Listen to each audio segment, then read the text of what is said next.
This person, John, is a great example.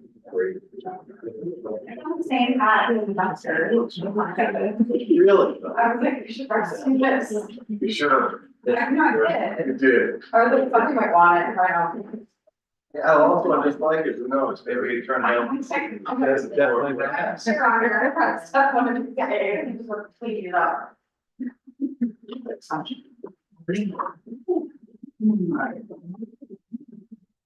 Not usually a compliment to hear that. I don't want to make it, but it's false. I mean, it's actually It's the highest form of punishment. never a compliment. In this case.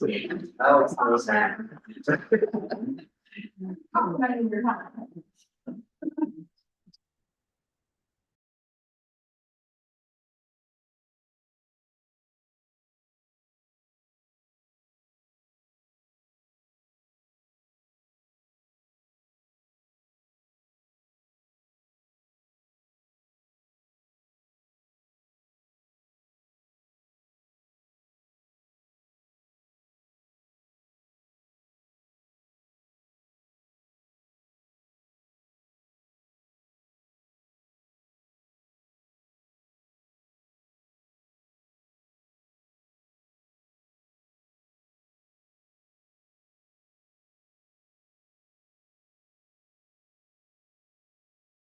Bond is the last word bond, maybe O P E D, O P E D, is it a company? I don't know, I'd have to see like more than.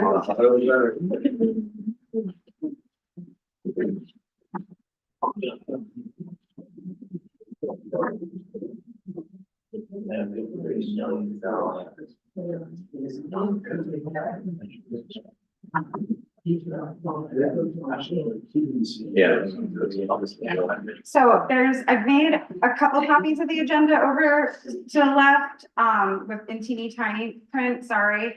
And there's also a QR code you can just scan to pull it up on whatever. And with that already, let's stand for the pledge. I pledge allegiance to the flag of the United States of America and to the republic for which it stands, one nation, under God, indivisible, with liberty and justice for all. Guys, want to fill in? Yeah.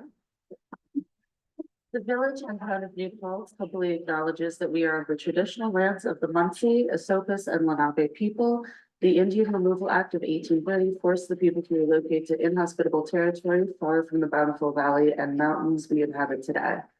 The village and town further acknowledges that much of the physical structure of our village and town was built by enslaved Africans who labored as the property of their owners until 1827 on this very land. We acknowledge and honor the contributions, resilience, and accomplishments of the BIPOC community who have overcome historic injustice to inform our past and inspire our future.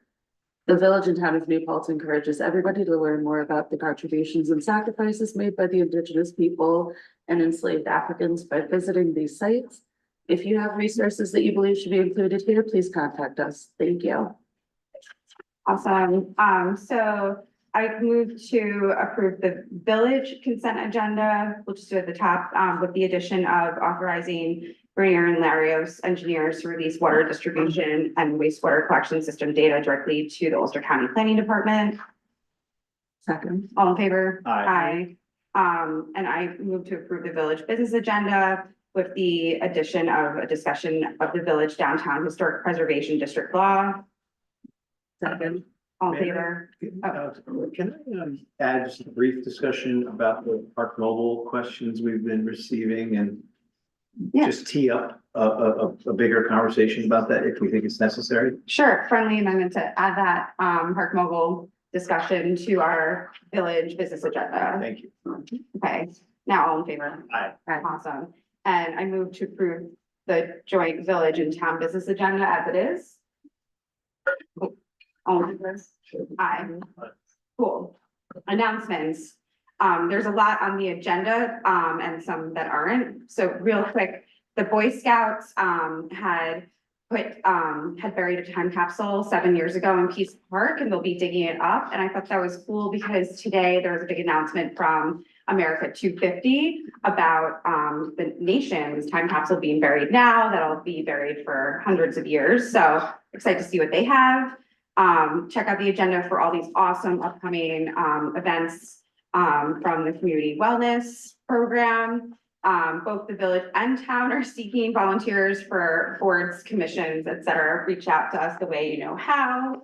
Juneteenth Jubilee is Friday, 3:30 p.m., Historic Huguenot Street. The parade kicks off at 3:00 p.m. from the Ann Oliver House at 5 Broadhead behind Stewart's.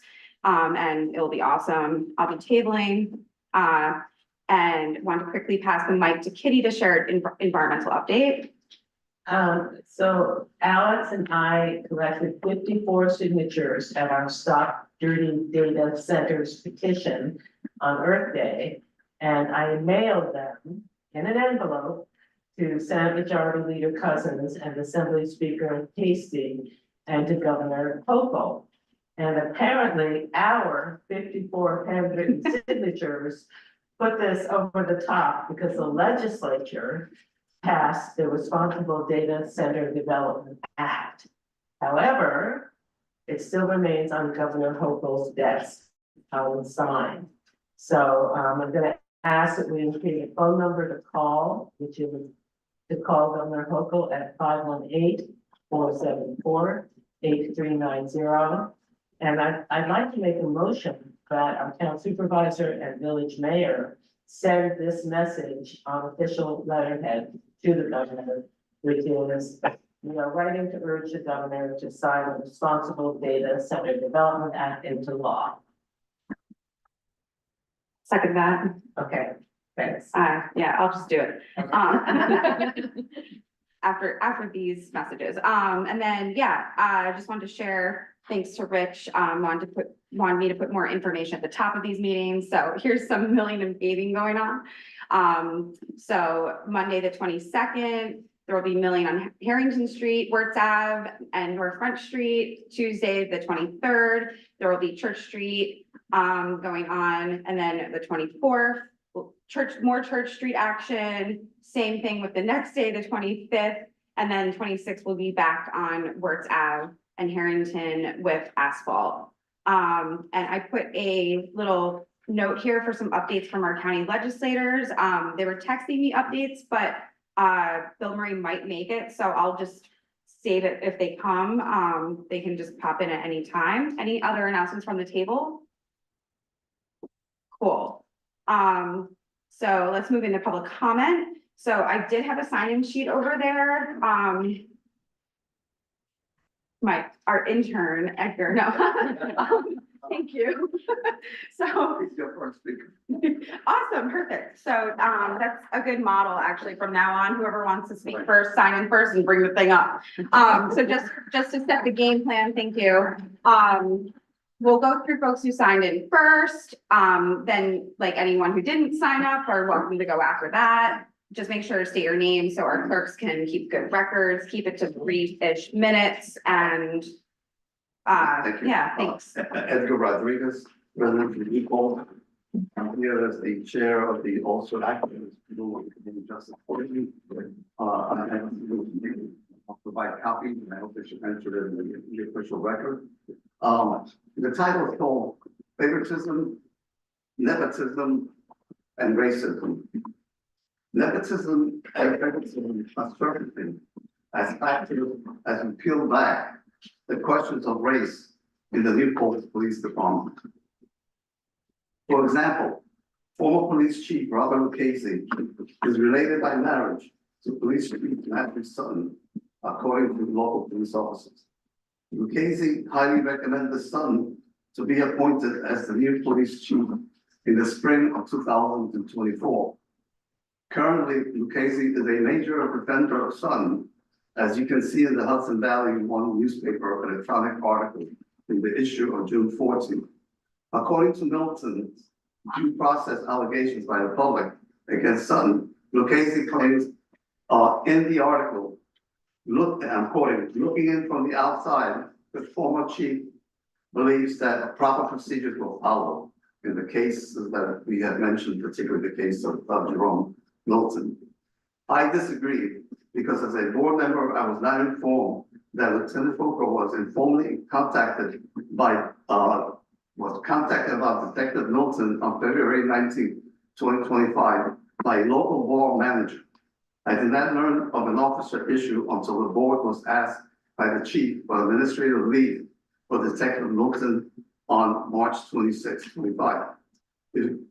Again, if there was a civilian complaint against or concern about Detective Milton, the board needed to be informed. The Board of Police Commission members heard in June 2025 from Chief Sutton that Milton was indicted by a grand jury and that he had nothing to do with it. So the proper procedure was not followed in the case by Sutton.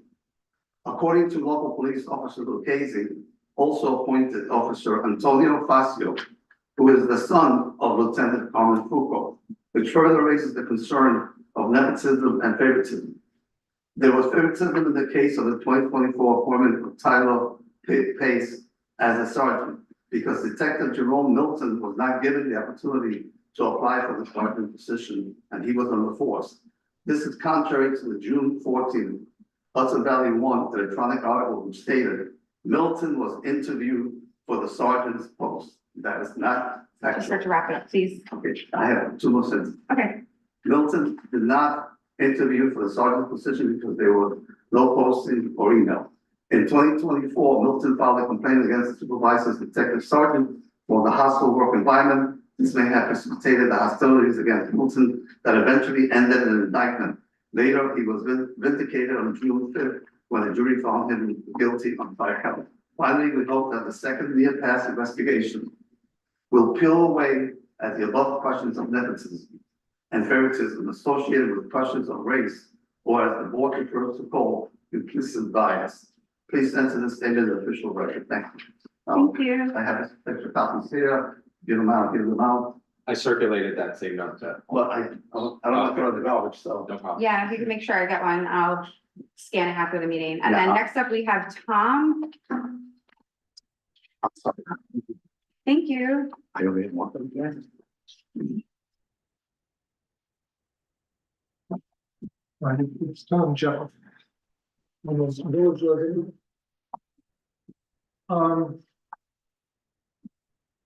Mostly for the town board, but, good evening. Start, I have two questions.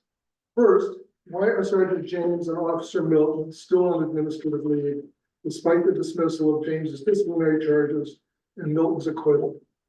It's unfair to them and costly to the town. Any answers? No, we're not answering those questions tonight, Tony. Secondly, why is Matthew Stoughton still on active duty during the pendency of the near pass investigation? In his position, he can undermine the investigation. And there was the question of equity vis-a-vis the two officers who are all administrative after months. But I would also like to respond to ex-chief Lucchese's comments, which Edgar quoted. Are you aware that there never was a formal complaint in this case?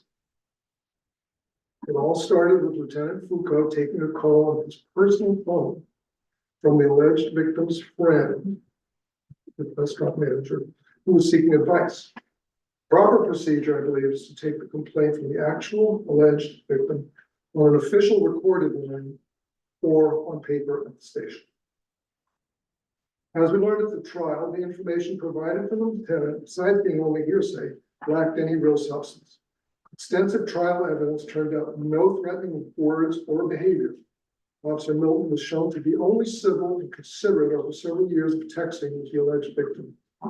Just as another, after the verdict, jurors expressed how little difficulty they had with him on all charges.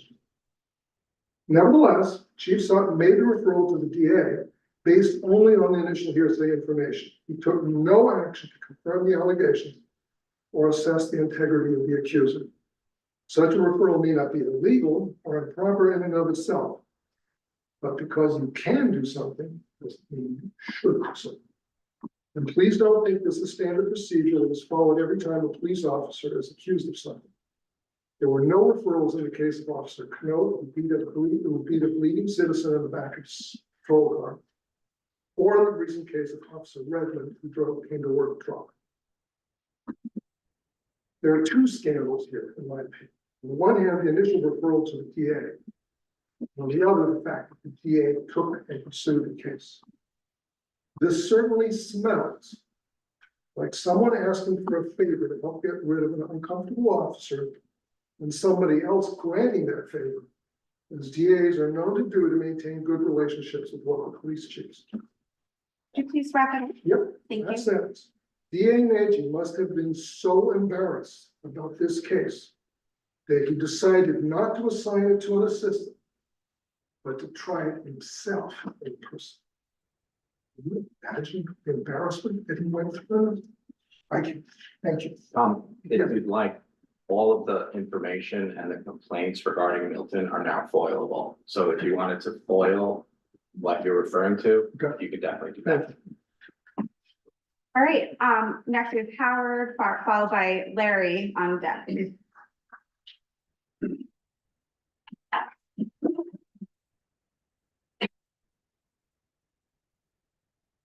Being members of the village and town boards. My name is Howard Ball. I am the labor relations specialist with CSEA. I represent the Village of New Paltz employees in the CSEA bargaining unit. I'm here to at least initially speak on the consolidation plan. You know, this originally started as a dissolution plan. The concerns that we raised back when that was going on are the same concerns that we have now. In terms of the two different bargaining units.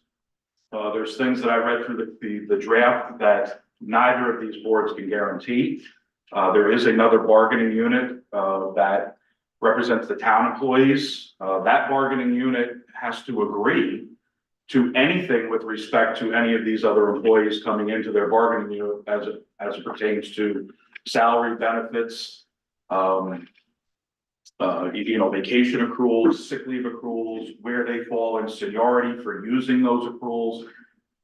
This board, both boards, can't guarantee that. And if you are genuinely intending to hold these employees harmless, there's nothing to prevent you right now from negotiating that with this other bargaining unit. And putting those things in place. You can put them in as a contingency.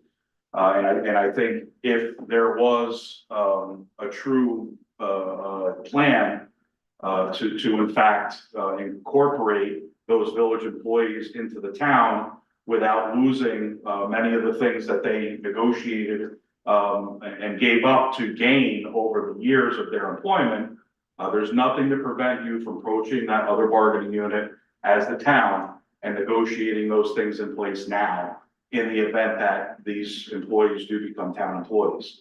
So I think it's disingenuous to say in the draft that you're gonna do these things, most of which you can't guarantee. Additionally, I sent a freedom of information request for the bargaining agreements for that particular bargaining unit back on May 19th. I sent it electronically. Haven't received any response from it other than my request was received, so I don't know, Tim, if you can I don't look need, into that. I don't need a foil. I'll make sure you get it. Okay, I appreciate No that. problem, Howard. Well, you are. And thanks for the suggestion. Sure. So we're beginning negotiations with the highway unit Mhm. because their contract will expire 12/31 of 26. So we can definitely do that. We can include this provision that you're recommending. So Okay. thanks for the suggestion. Sure, you know, the consolidation is gonna be decided before that contract comes up. Oh, but the contract could be signed before the consolidation. Okay, thank you. Thank you, Howard. Larry B is next, followed by Maggie V. If- Oh, sorry. Thanks, Maggie.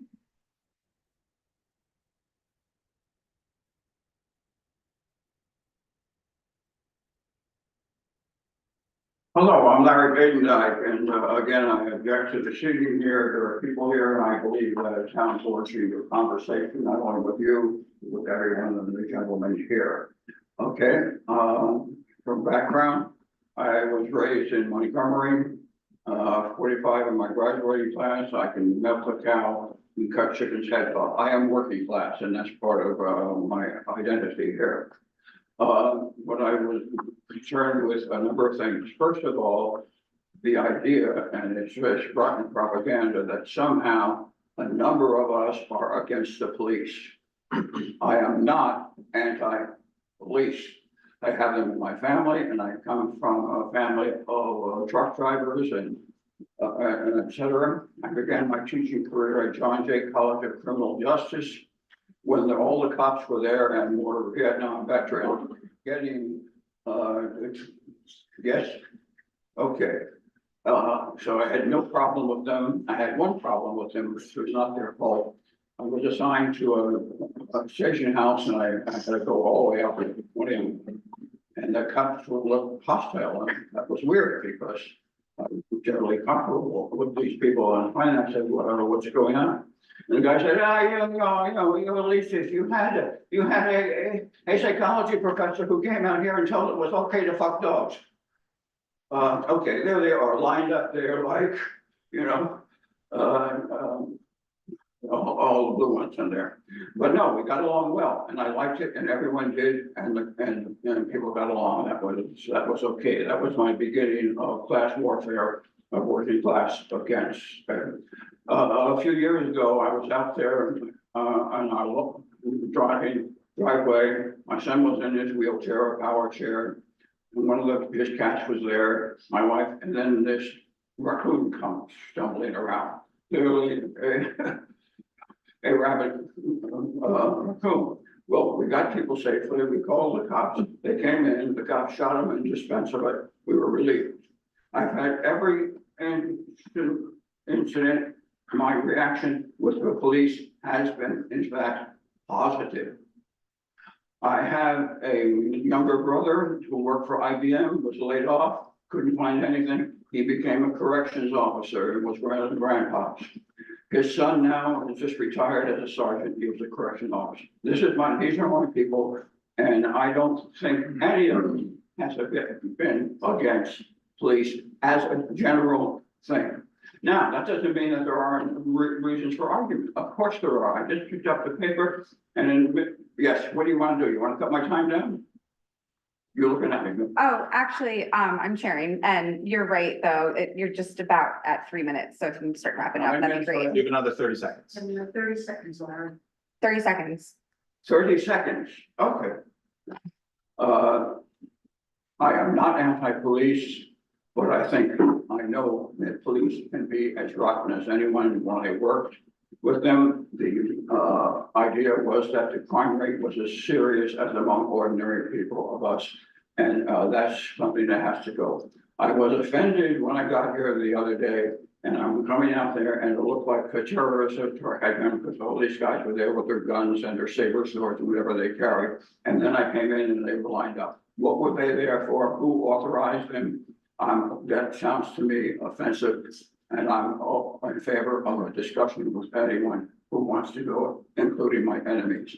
I'm allowed to make, I checked with my accountant, I can make a number more enemies this month and I'm allotted and, but okay, I'll leave you off here on the one. But if anyone wants to talk to me about cops, about anything else, I'm open to it. I believe in conversation. And I think you should set this place up so we can converse with everyone. Okay, there they are. Thanks. Software. Thanks, Larry. Goodbye. Maggie, you're up next. Maybe we'll rearrange furniture next time, who knows? Yeah, okay, I'm Maggie Bennett and I live in New Falls, as you all probably know at this point, obviously. And I'm here for two reasons. One, I was very, it was interesting to me, the last meeting, where all the police officers come. And, you know, I wonder where the police officers are now when they find that the two people who they should be now defending, are not defending.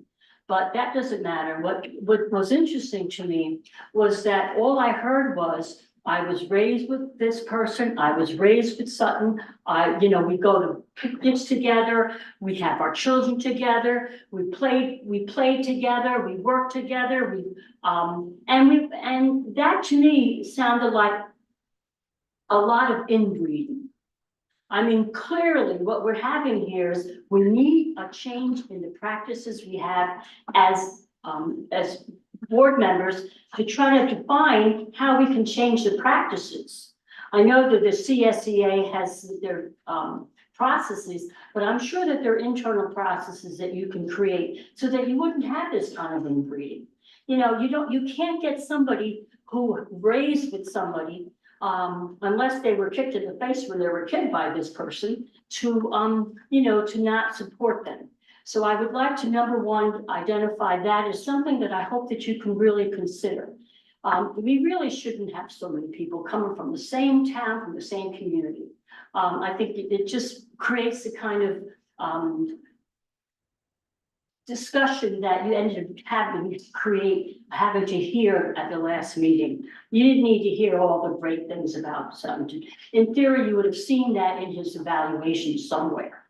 In any event, the other thing I want to talk about is I did ask, I did ask to see if there was a possible resolution that you could create a resolution on Gaza and to stop the genocide. I do know that the village and the mayor, then mayor, supported that resolution. And I'm hoping the supervisor now will support that resolution and the rest of you, because the town really should do something about this. I mean, we can't afford the kind of money that's being spent to kill children. And I think that we really should take a position. There's a moral position, but there's also a financial position we could take. And I would like to, you know, for you to consider that. It just seems very reasonable. If the village did it, the town should be able to do it. Okay, thank you. Thanks, Is my Maggie. time up? Yeah, Oh, good night. I was about to be like, you're done. Okay, anyone else who didn't sign up that wants to make a comment, you can just come on up. Otherwise, with that, we'll hop into our first agenda item. And in the meantime, I realized we are streaming to the alternate Village of New Paltz YouTube. I don't know how that happened, but it's at least recording to the cloud and it is streaming. And I did share it out on Facebook quickly. We'll figure that out for next time. So we'll just jump into our standing village and town consolidation agenda item. We have expert Scott Minkoff from the Benjamin Center here. There's a bunch of village staff. I don't know if there's any town staff, but anyone who wants to kind of help frame, maybe Scott, the discussion, you come on up.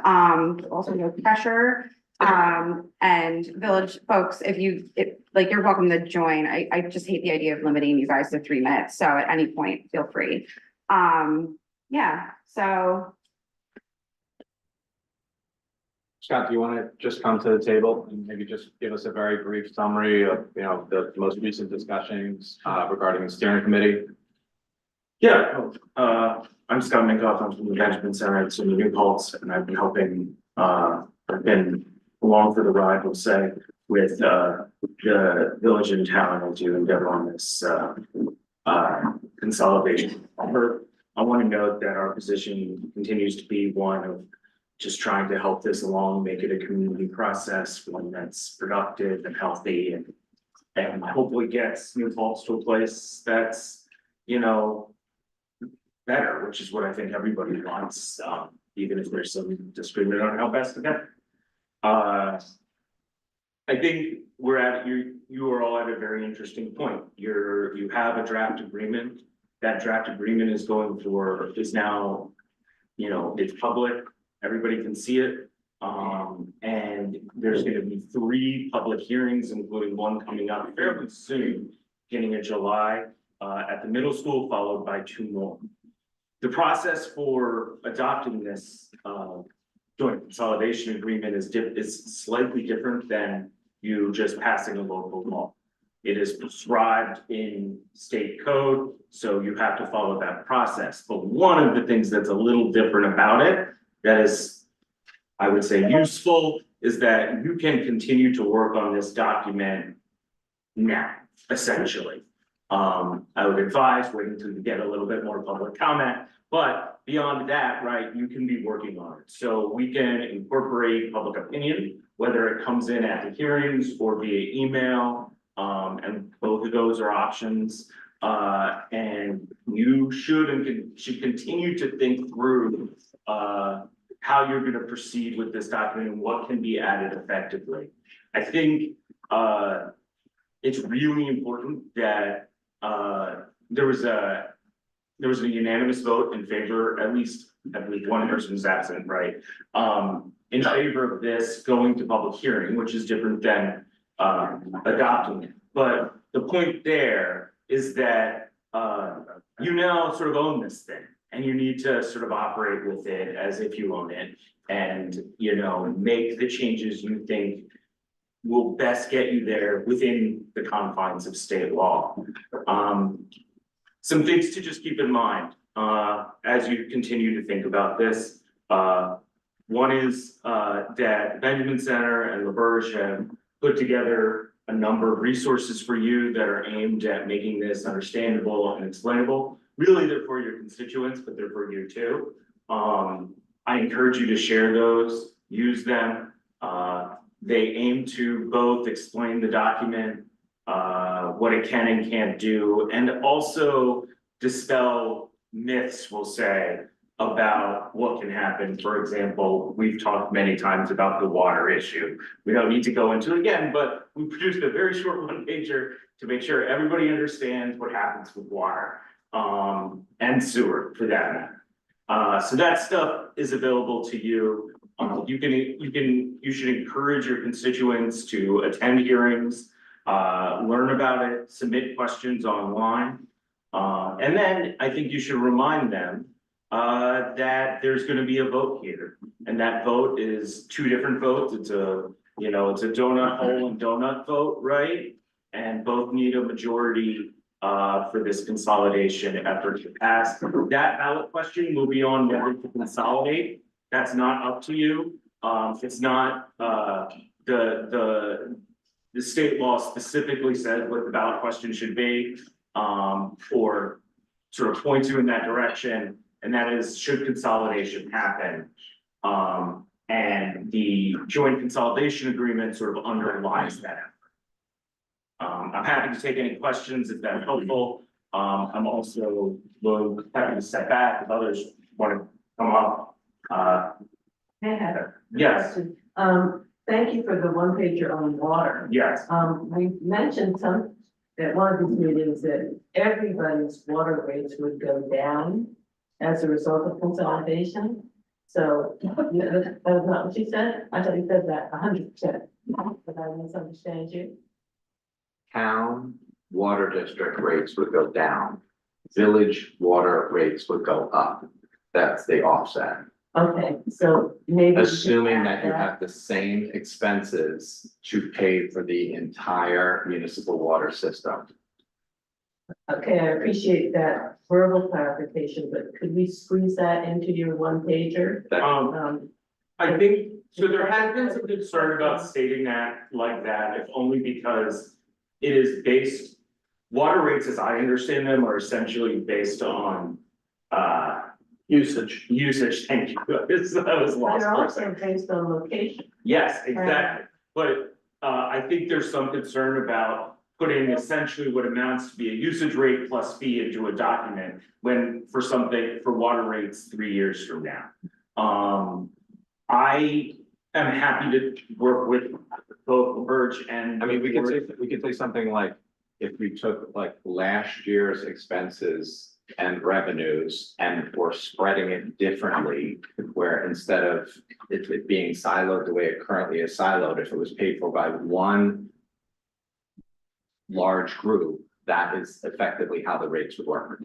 Town water district rates would be less and village water rates would be higher, so you end up with the same exact revenue picture.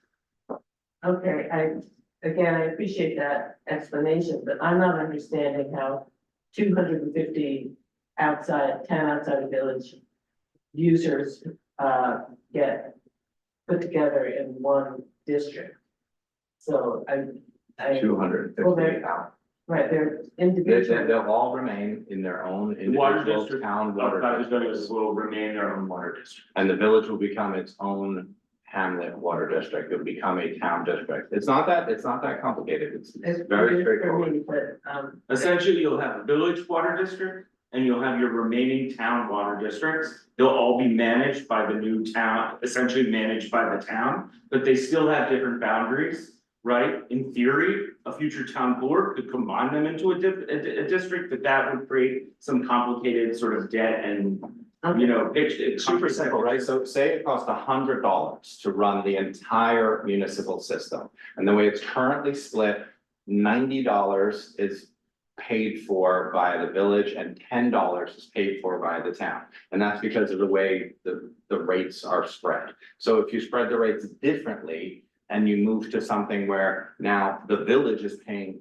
$81 and the town is paying, or $91 and the town is paying $9, that's how this would work. Okay, I'm more interested in if the Hampton Inn, which is a town outside the village user, is paying $100 because they're a big user, and then some individual person is paying $5.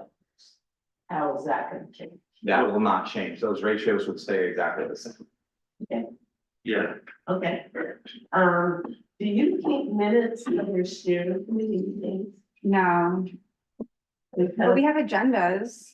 we haven't even seen those, we got a pretty substantial bill from the Verge for attending those meetings. So in the future, if you could, somebody could keep minutes, I submitted questions and Lauren took the trouble to actually respond to one of them, but a lot of us, submit questions to our liaison and we don't know where they go. so So to we be go clear, those, to the Q and A section on the Yeah. village website, where I just realized we get billed every time the village answers one of those questions. well, So, I'm answering the questions for what Well, it's no, worth. Laverne is definitely billing us every time someone asks questions, absolutely. Yeah, I mean, it's going through I their was not aware of that. Well, it makes perfect sense, right? We're not volunteers. No, we got a $450 bill. Every time we call Will Frank, every time we call any But, consultant. I checked the Q and A page a lot, Sure, and my one question was there, and there was an answer. and there's 3 more that I submitted today to be posted. But we haven't been billed for them yet. I can't answer that, but including today, we put in, and I can send it to you directly, your answer to your question about the financial tables. There was another question about, I'm sorry, they're blurring together. But there were 1 or 2 others from you, there were 2 from, there were 3 other questions from other New Paltz residents. All of those will be going up on the website this week.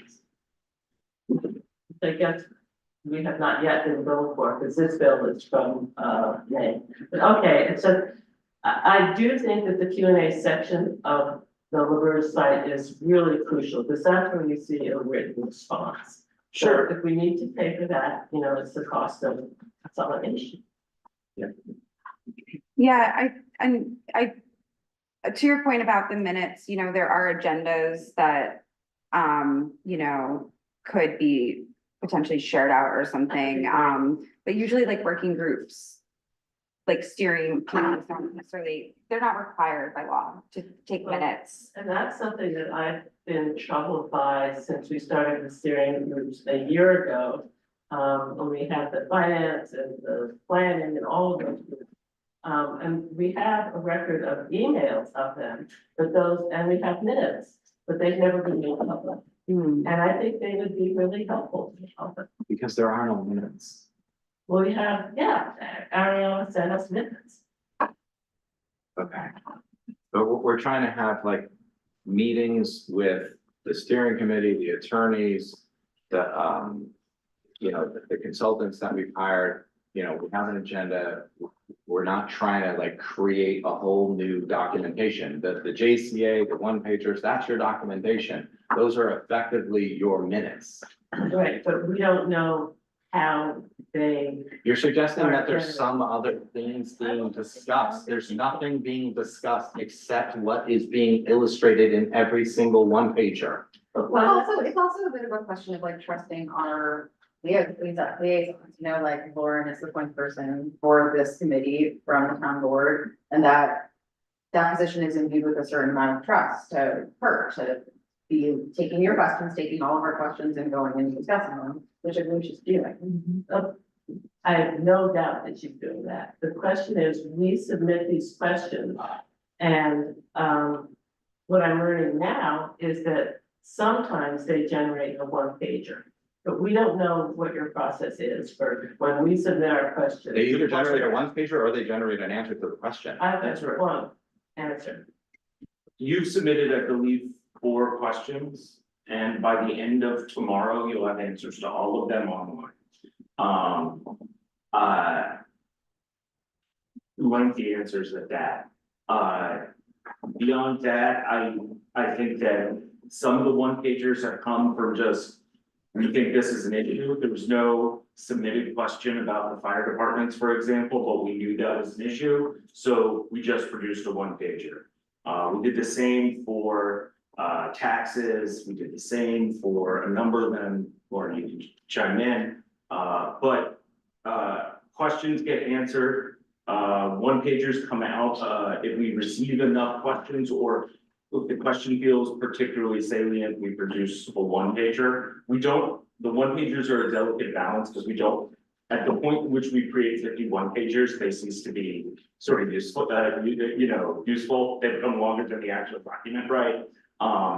But, if you think it's of community concern and it's not sufficiently explained within the JCA, let Lauren know, let me know, you have my email, right? You can, and, we'll think about the best way to communicate that, Thank you. right? I mean, if there's particular things that are missing, it's worth, getting that stuff clarified.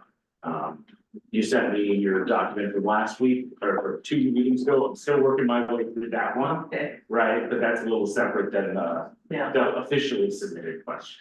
yeah, I think what I'm looking for is just how you got there. And I am having trouble understanding how the numbers for the tax decrease, what the raw data is for that. But I don't want to derail tonight's conversation. I'm sure we'll get there at some point. That's like one of the cool things about, or I don't know.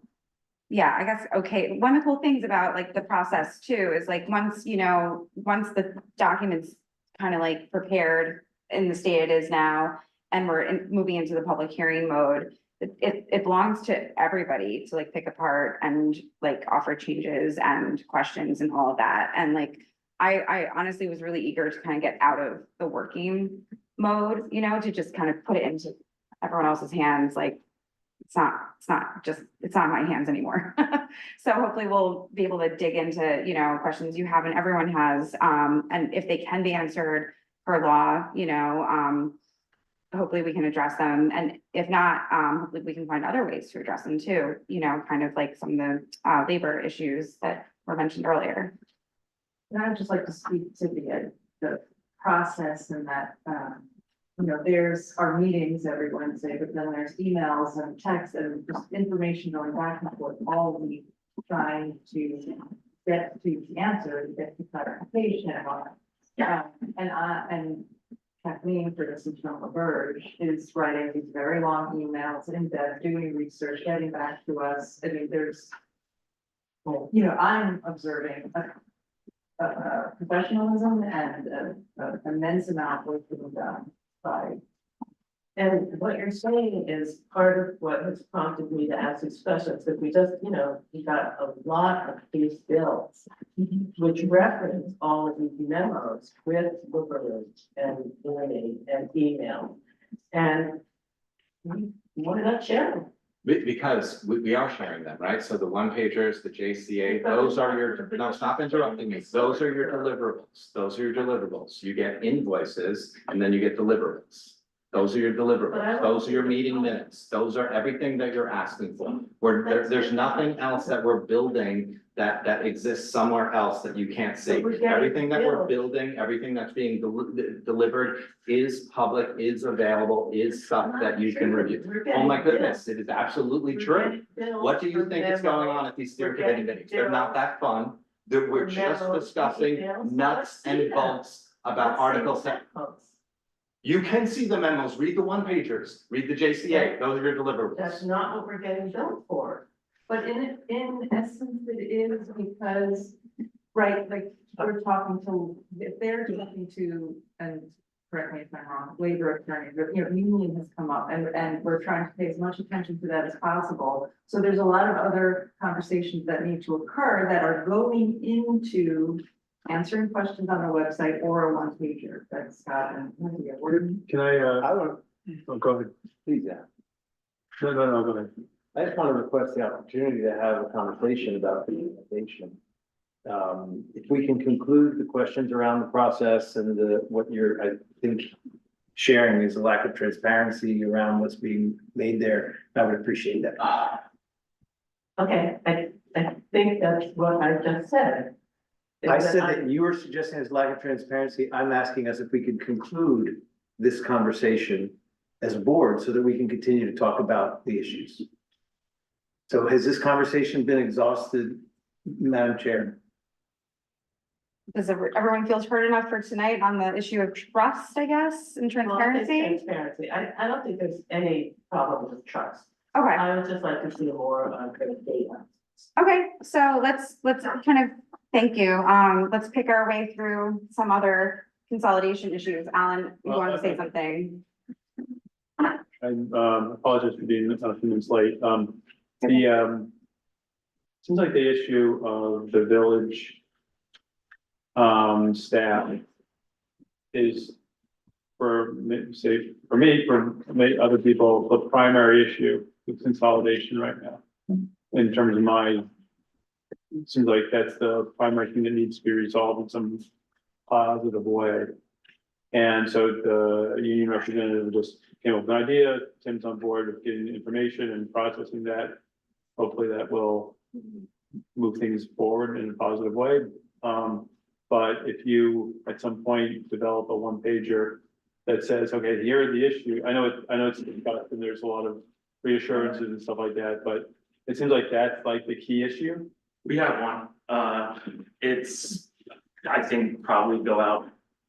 Yeah, it's ready to go. It's ready to go. This is not the last one, but the previous. There's nothing wrong with sharing that with him, Okay, for cool. sure. Um, I think that is It's, actually. it's missing one sentence in it, I think. No, it's got, No? it's got it. Oh, it's got it. Okay, this is one, sorry. Just seems like that's where the residents of the village have the most to lose and where the employees of the village have the most to lose.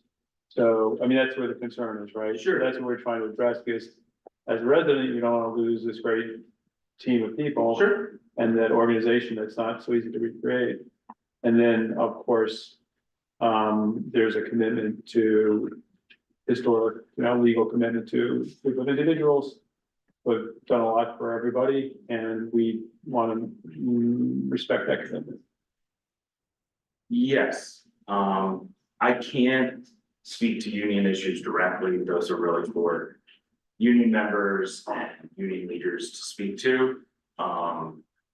It feels just a tad outside my purview, but I will say that under New York state law, that includes both the Taylor law, which sort of governs state employees, including myself as a professor at New Paltz, and under the Gen 17A, which is the law that sort of structures consolidation.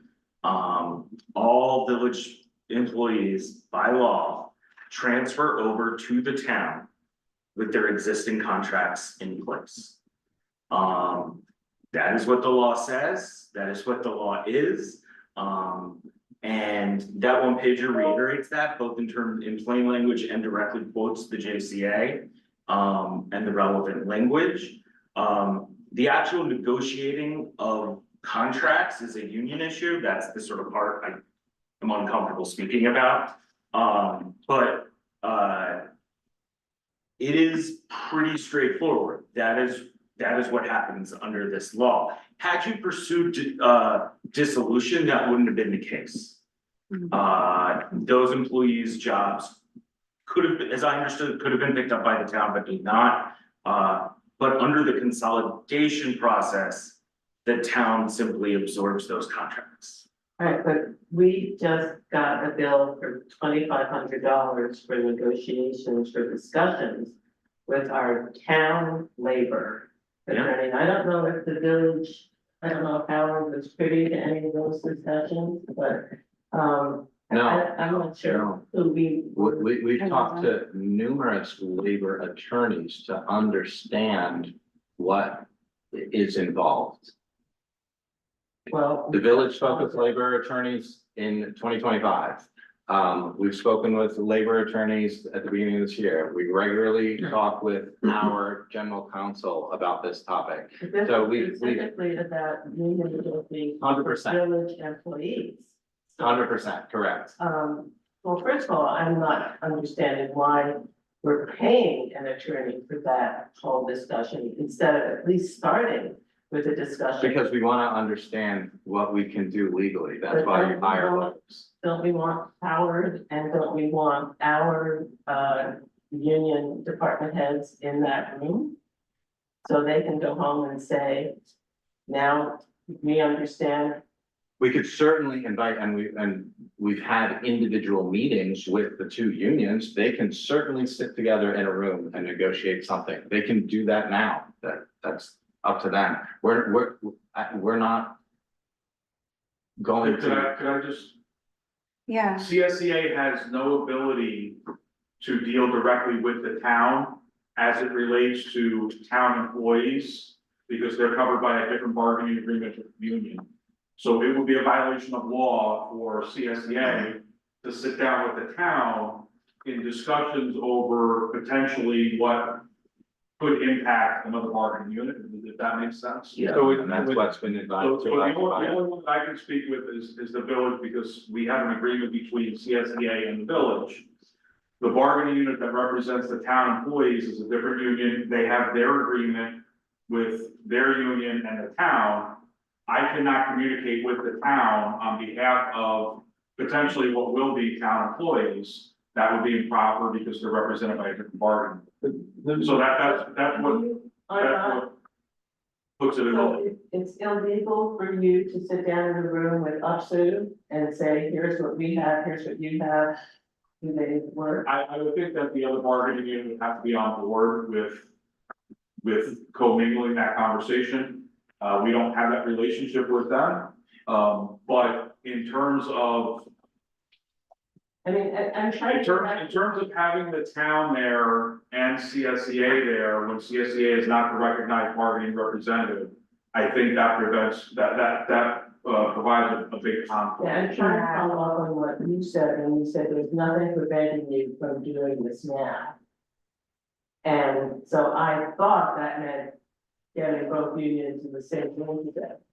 No, I think what I mean is to take the Village of New Paltz contract, whereby there are a lot of provisions that are much better than the town's contract with the town employees.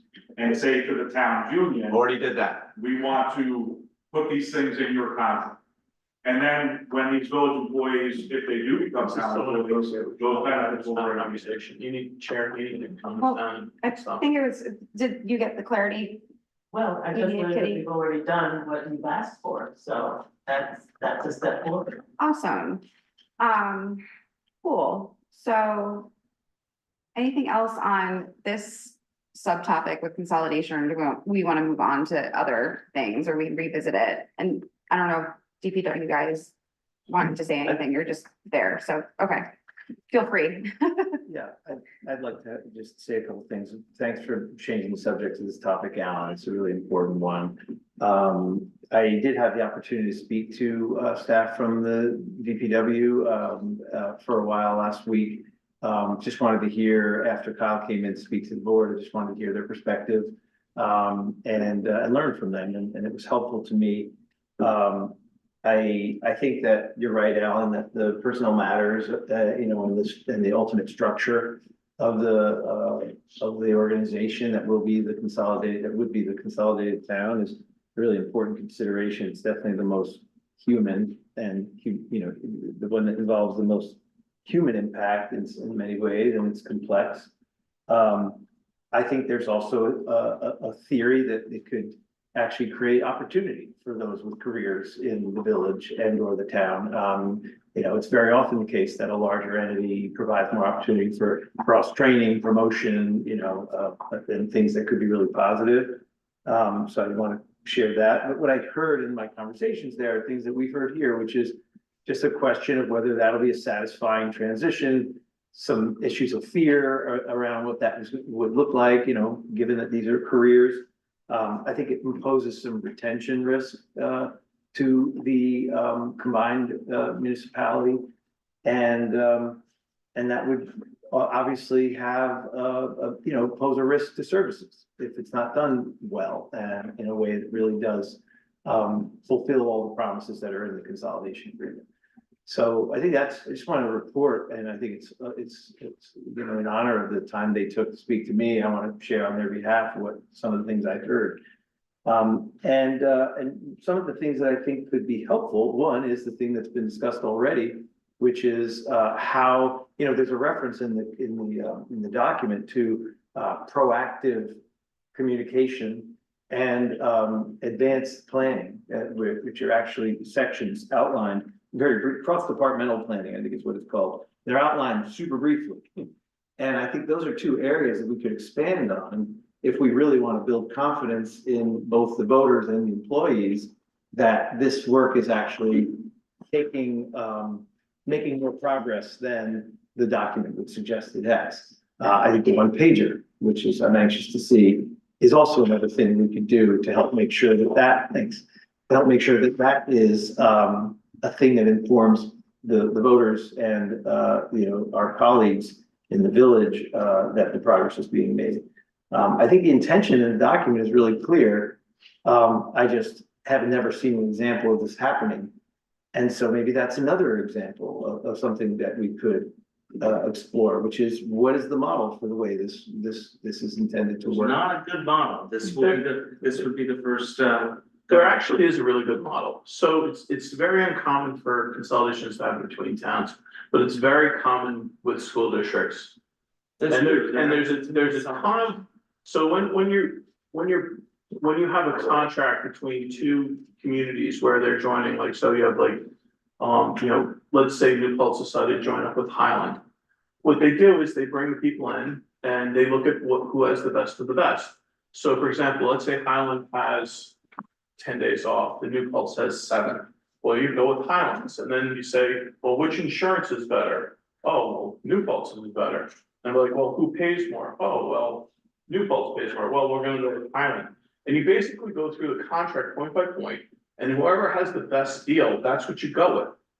Okay, because remember, this consolidation is not about firing anybody. This consolidation is not an economic one. That would be normal, like when you consolidate two businesses together, you usually trash a lot of people to try to increase profits. That's not what this is about. This has nothing to do with this. We are trying to, we're gonna take the best things that are happening in New Paltz and the best things that are happening in the village and the town, and whoever has the better one, put them together. We are currently talking to the town, at the town level, we're currently talking about that, and we said to them, hey, go to the village and see what you like in their contract, and we'll stick it in our contract. Okay, that's where we're headed. As a union person, I used to be on the other side, now I'm on management, it's a little weird for me, but I'm adjusting. You know, I'm not gonna allow a union member to lose out, like that's not negotiable, I'm not gonna do that. I know that Tim feels the same way. I think everyone here at the board, we want our employees to stay. We're trying, you know, there's an employee shortage right now. We don't want to have a situation where people are leaving. I don't want to lose any of our employees. I don't want to lose one person. So when we consolidate, you're going to get the best of the village and the best of the town. And then and so you're probably going to like it a lot. Now, is there going to be some change? Yeah, you probably will get a better buyout for your health insurance if you're in one union. And if you're in the other union, your percentage might go down. But that's where we're headed. And that's the model that's been done a lot. Okay, and there is obviously language that people fought for over years and stuff like that, you have to work through it. Okay, but if your goal is to say, hey, we're trying to make this better.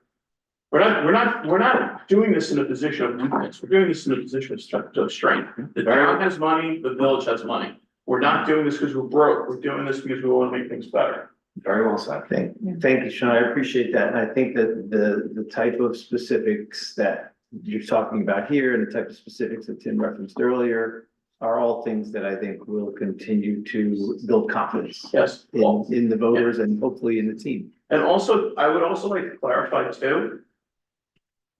There is nothing that can prevent a union person from coming and talking to me and asking me about questions. That's completely legal. I can talk to the automakers union about something and see how they're upset about it. There's negotiation can happen all the time. You just obviously can't have like lawyers there, but you can talk about it. And if there's concerns, we can work these things out. Like we're making it sound like, oh, we can't touch this. We can't. No, we can obviously, we can talk about it. And if we were a business, it'd be completely different. This would be a completely different situation. That's not where we're headed. Okay, this consolidation is never about trying to save money. It's about trying to be efficient and do the right thing.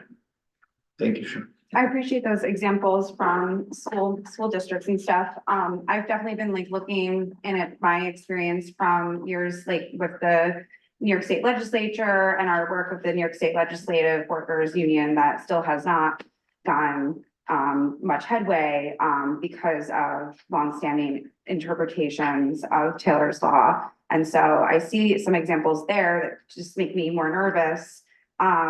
You know, which it's good to be nervous because it makes you do your due diligence, right? You know, when it comes to like just the government entities, like we just don't have a lot of examples because there's not been a consolidation of this kind before. So there is like that part still lingering, you know, which we'll have to all just keep working through. Can I note one thing Yeah. on there hasn't been a consolidation of this kind? The reason there hasn't been a consolidation of this kind is not because it's like bad or it's just the opposite, actually. It is because it necessitates a lot of goodwill starting from the beginning. A dissolution does not require that. This is a process from my vantage that has tried to be as protective of village and town employees and dollars and resources as is possible. And I think the reason, and that is harder, that is definitely harder than just dissolving the village and saying, go deal with it, town. And so I just think it's worth noting that the reason you don't have models is because other villages have sort of opted for a much easier, but also less protective and thoughtful, in my opinion, path. There's one more thing I want to say about this personalization briefly, which is that, you know, I think we're talking mostly about the contracts and the issues that will come out of the consolidation related to the union and employment. And I want to just share that I think there's the other considerations. One of the things we talked about last time was the idea that this agreement moves us forward, but then the executive decision-making that makes it a reality still is very important. And one thing I want to make sure that we're not also losing sight of is even if we combine the employees under the perfect, most generous contract we can create, there's still some real investment that needs to take place in commitment to performance across the two new departments or the combined department. The culture of how those departments function, which is not the same culture potentially today. So I just want to highlight the importance of the idea that the contractual consolidation could be perfect. And we still also want to pay attention to the leadership requirement it will take to make sure that the teams come together and perform as effectively as they might separately. I can share something that I think is really interesting that I've learned during the last 6 months. So I was village mayor for 10.5 years. I'm pretty familiar with the staff, the union, how this place functions. Very proud of the work that the staff Whether it's union or non-union, takes on and the way they take pride in their work. And, I definitely would say that I was suspect of town staff, because I would hear things being an outsider, right? I'm probably one of the, I don't know, there may be other people who have been town supervisors and village mayors, there probably are. But I have very unique perspective at this point, because I've sat at town hall for the last 6 months and witnessed the quality of work by the staff there. And whether it's union or non-union, I would say I'm very proud of the people there. Great. And I feel like I was a huge supporter of consolidation on December 31st. I'm an even bigger supporter now because of what I have witnessed in terms of the quality of the work and the quality of the commitment from the staff. And I think taking like the two cultures, which basically share a culture and that they take pride in serving this community and doing work properly and effectively. I think the marriage is pretty simple, pretty straightforward stuff. Great to hear. Thanks. Anything else on our consolidation item this I time? want to say thank you for all the hard work of the committees and how grateful we are for the work that's being done and the products that are being produced. Yeah, it's amazing. It's like in that.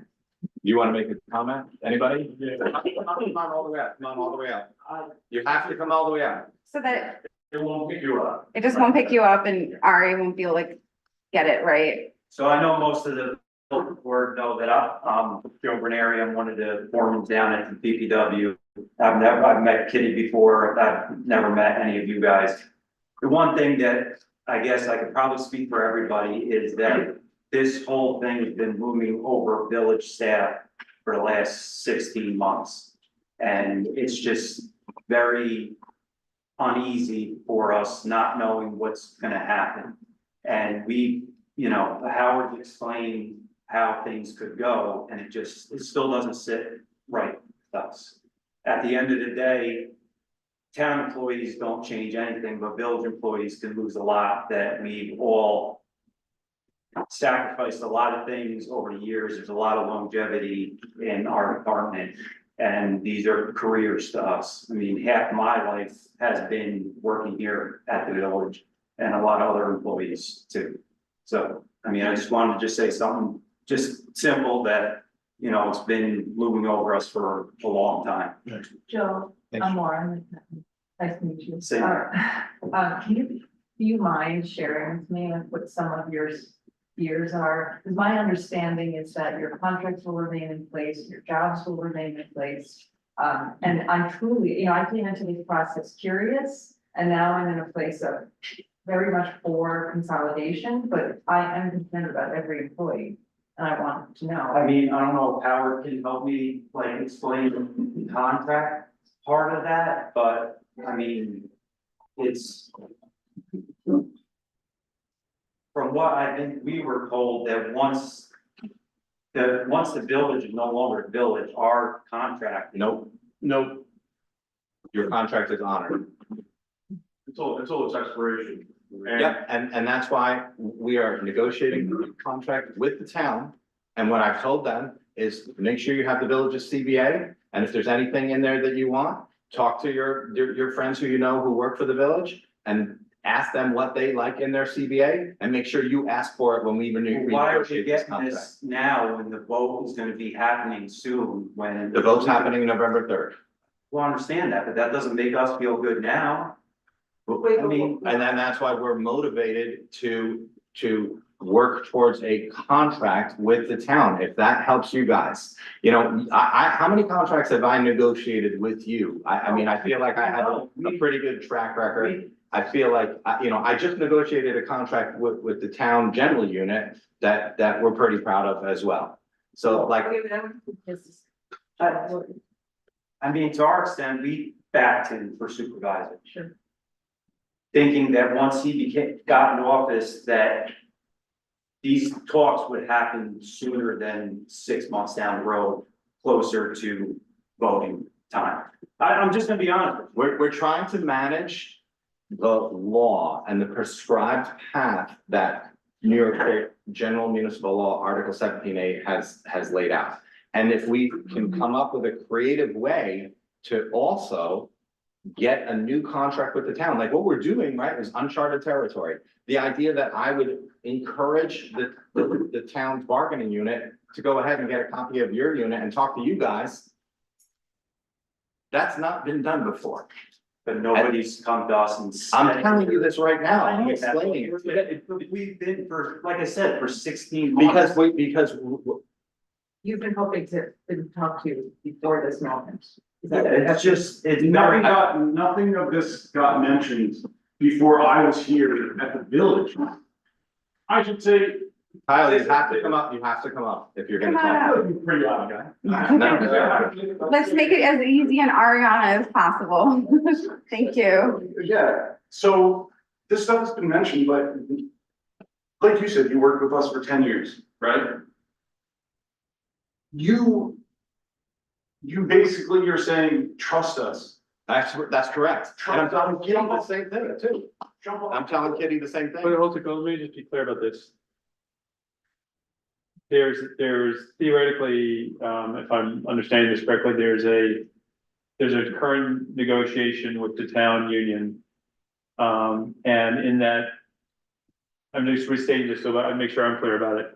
So that in that negotiation with the town union, the Tim and the town executive team are trying to say, you have to include these things, you have to include this, something you were saying earlier, that guarantees certain,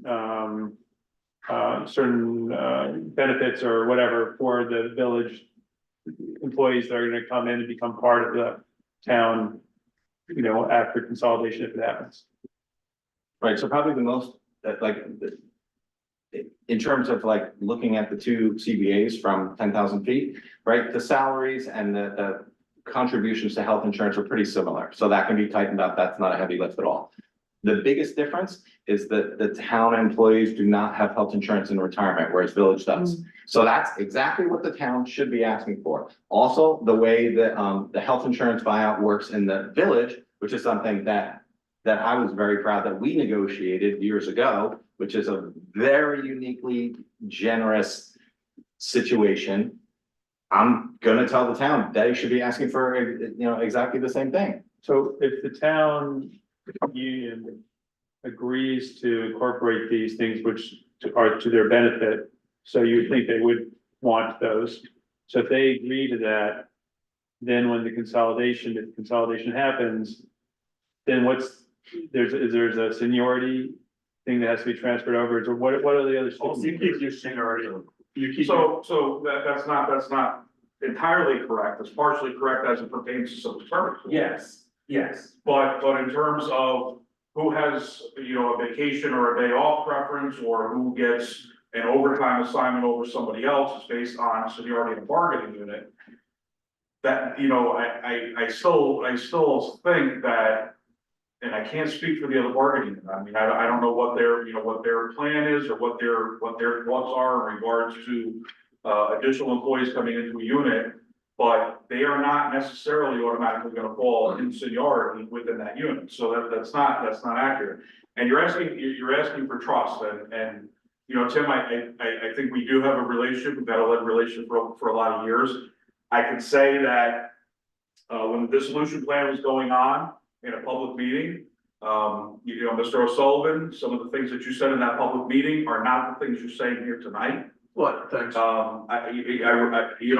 want me to call, if you want me to say what. I've been very consistent on my. We raised these issues over a year ago. And you as a person sitting in the crowd that night, basically said that these guys, because we were talking about retiree benefits. your comment was that the retirement is the same, and we were talking about retiree health insurance. You had indicated that they're all gonna die at some point anyway, what does it matter? No. It may have not, it wasn't exactly said that way, but that's pretty much what you said. No, okay, so what? So you've taken a complete 180 No, in. no, that's not Well, true. Yeah, that's not. That's not what happened. I was, when I was there. so I was I. there. And I knew your demeanor, I know what you said, I heard what you said. And you were dismissive to all of those concerns, and it's a complete 180 what you've said here tonight, so I was a little surprised. It's, no, No. no. Can I jump in here for just a second? Yeah. Wait, just let me, Yeah. let me comment on this. I'm very pro-union. The retirement benefits have nothing to do with the town, Correct. okay? And that was the major point I was making, okay? That was 100% of what I was saying.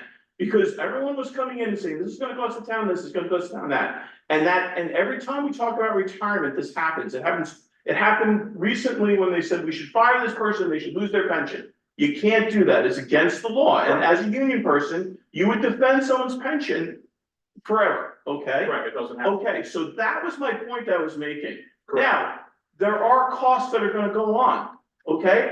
But I did say that those costs will eventually end. And why will they eventually end? Because people eventually die.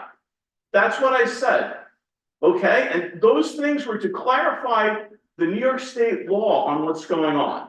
That was to be very crystal clear, because people were saying that the town was gonna lose money on pensions. That is not true, and you know that was said, and you know it was false. You didn't correct it, and I did, okay? So, you know, when people talk about pensions, it muddies the water. Pensions are completely separate from the town. You're This absolutely town correct. could go, this town could get run on fire. Please let me finish. Clarify what Please we let were me talking finish. about. Please let me Let's finish. clarify what we were talking Okay, so I was being very clear and using evidence of like what this was going on, and that's what I was talking about, okay? Yeah. Now, obviously, as a person sitting in the audience, I hadn't done the deep dive onto each individual union thing and what's going on and all this other stuff, okay? But those 2 points I was making were factual and clear, okay? Yeah. Yeah, I think the issue was when he said that. The pension was clarified, and we, at that point, clarified what we were talking about, and that's when you became dismissive and said they're gonna die anyway. Right, he was talking So- about something else and it felt palace, that's all that was. Stop doing he said, she said, because we can look back at videos. Well, it's a matter of trust. yeah. It's a matter of, trust was brought up. Yeah, I was just pointing out that your demeanor tonight was 180 from what it was. Which is actually a good thing. that's a good thing, yeah. So, Can I just? Wait, Alan was Yeah, trying to yeah, make yeah, an just- interjection. yeah. Okay. So, Joe, you brought the issue of not being informed, you know, and being in this state of, you know, stress, understandably, for the past period of time, many months. And, I think one thing that's I'm observing in this whole process is that I certainly have been totally uninformed, you know, about what's going on. And I think that this process is a process via which we're getting informed.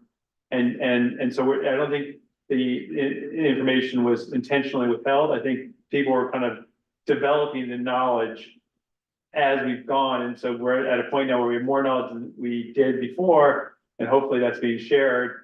And so I don't think it was a willful miscommunication or lack of communication. I think it's just a process that we're going through, and that more information is now available. Hopefully we're sharing, and hopefully the very real issues you guys are bringing up are continually to be concerned. Hopefully there'll be more good ideas about how to resolve this thought positively.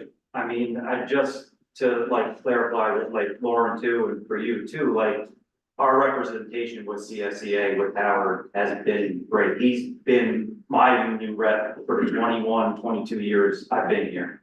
The stories that we hear about UPSI from him, from our rep, and my personal experience, I don't know, Kitty, if you were on a board when my wife worked for a town, representation is not good, and we feel strongly with our representation. I don't know and that how we can have I don't feel comfortable with their view. And as a staff, you decide whether or not you want representation and. Yeah, but we're not town staff, and once. But you would be, if consolidation is a yes vote. One thing I would say is that, It was my yeah, turn. Thank you. Okay, so from what I understand, if consolidation is approved by all the town voters and all of those voters, you will become members of UPSI.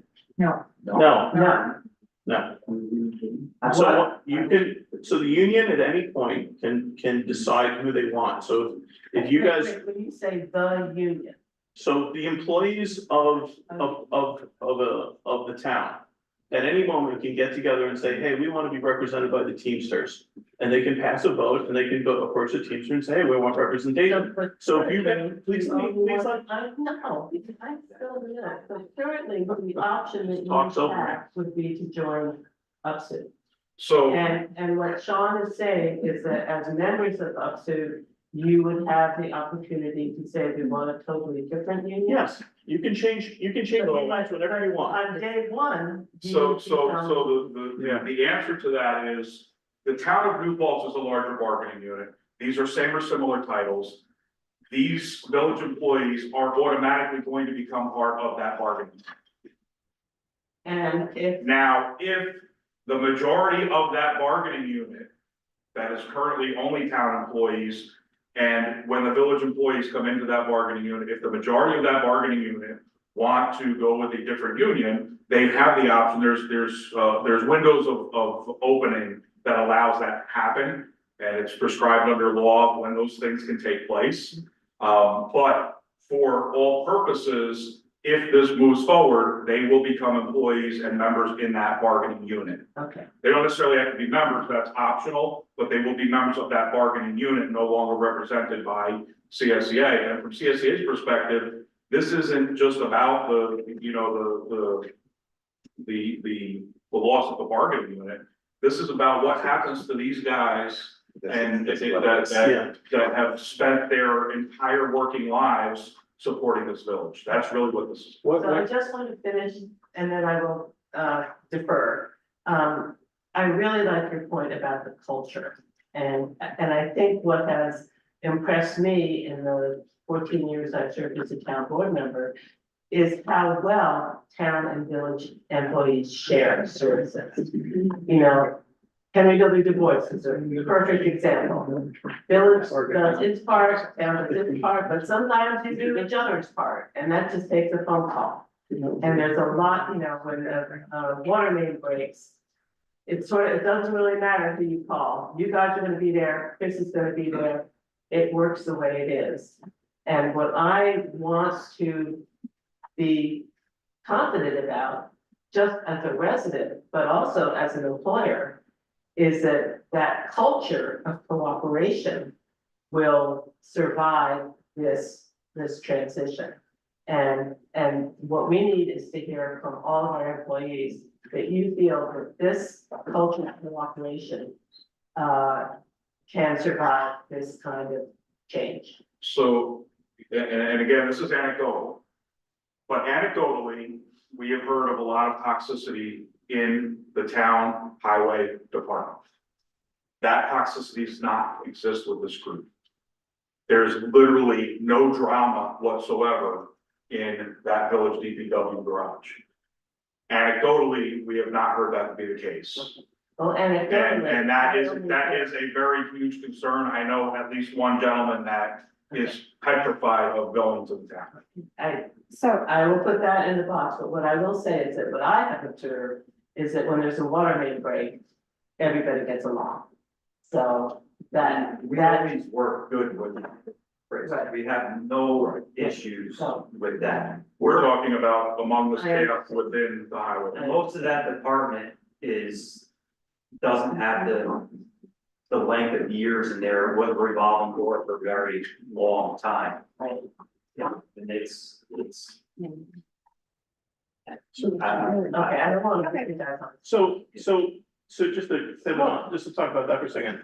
So if you guys have more seniority, when you go into that new unit, you would get all the you would come in with your seniority. So yes, you will come in with your seniority. Okay? Why And wouldn't? Why wouldn't I? Yeah, That maybe. doesn't- But that doesn't mean. that- You're shaking your head, but you're not, They come in with their layoff seniority and only their layoffs. But not title, sorry. no, They would be considered new employees into that bargain. what? I would, so, you That's know, not a thing. That's the, if you go into it, there's no such thing in a union as a new member and an old member. You're members. You're telling me that you treat your new members crappy and your old members superior as a union? Do you know That what, makes no do you sense. know what seniority is? The union, you're saying the union itself is treating the senior employees better than the junior employees? That was never said. Well, so if you. Seniority is the basis in almost every bargaining agreement Yeah, for certain preferential things to happen. and they're gonna get that. That's gonna move They're over. gonna be new employees coming into that union. I don't, They're That's new not- employees into that bargaining. You cannot force that seniority into Right, that well, we're bargaining. gonna address that, Howard. I think you're trying to just lay landmines, honestly. No, Well- that's true. That's Well, what we're all You're working gonna on. come in, you're gonna come in at the same level you're at. So you're telling me the town employees are gonna accept? For The town- the purpose, for it, so. Yeah, for and the if we're purpose- not doing it this way, then we're not doing consolidation, okay? For the Fine. purpose of. Fine, For if the we're purpose not, of- if we're not Oh. doing it the way, Yeah, what we you're proposing, we're not doing this. What Well, I you're, wanna be- I wanna be clear- I wanna be suggesting- clear what I'm let's be saying, because crystal I think you're clear. misunderstanding. Let's be crystal clear, because the landmines that you're trying to drop, because you're trying to torpedo this for a bunch of other reasons, if. I only have one reason. Yeah, I That's know, one Yeah, reason. it's I know. your job. For the purpose. And so if we're gonna do at all what you're suggesting, I will be opposed to consolidation. So I just wanna be Thank clear. you. I That's just wanna it. be That's clear. it. I Yeah. just wanna be That's clear it. what I'm saying. That's You're gonna it. come in with the same seniority you have right now. So if you're the top guy, you're still the top guy. If you have 20 years in at this town, and you go to the town from the village with 20 years, you're gonna have 20 years there. Okay? If you could get the Yes. bargaining unit to agree to that, then fine. They're Correct, and if they're not agreeing to it, I'm opposed to consolidation. Yes, That's fine. that's it, that is gonna happen. I'm not gonna consolidate unless that happens. I'm with Tim, that's something I on. That's Yeah, that's I just, it, like, it's gonna happen that way. No, Joey, that's not true. This is what I've told you guys continuously. I've told you guys, I've told you this. Well, You. Yes, I have. Yes, I have. You ain't know what I'm gonna say yet. Like you said, we've had a working relationship, all of us have working relationship with you for 10+ years, right? You know when the door's open, when it's closed, and the code to the door. You could have came in and been transparent this whole time. And I have, Kyle. When have you walked into the shop? I was here 2 weeks ago. I walked over and you wouldn't even look me in the eye. Yeah, because. Yeah, because, I know. You're making us the chip. No, I'm not making you a chip on the table. I am only interested in consolidation if we're preserving what we have. I've never wavered from that. So. And there's something else going on here, and I know what it is. so I wanted Can you to just tell me what add, it is? Seriously, can you tell me what it is? No, it's not about you. I'm fine with you. I'm just So gonna you, pull us back so you in. think this Wait, is about hold on. CSEA's perspective for a bargaining unit of 15 people? That's what you think this is about? No, it's about what happens. Okay, well then let us deal with it. Let us You're only deal about with it, what Howard. happens. Let us deal with it, Howard. If you can get another bargaining unit to agree And that's that what new we'll do. And if we employees, can't, then I'm opposed to Yeah. consolidation. new employees coming in No will problem. have their seniority No over problem. people that are already Yes. there, then I stand corrected. So the union will agree to it. They'll be So fine. I would like to say one thing though on this Go though, is like, since some of these newer developments regarding and like newer understandings, you know, because it's been a working process. Regarding the labor issue, you know, I think it will be very worth, you know, doing more than just looking into, but really digging into, like some sort of intense sunset clause, different end dates. You know, and really, pushing, you know, contract clause in the Constitution and Taylor's Law, like as far as we can to ensure these protections, you know, if voters do choose to consolidate. I think that door is totally open, in a way that, maybe it wasn't before. So that, I just want to put it out there that very much committed to that. Can I just say, one thing? Please.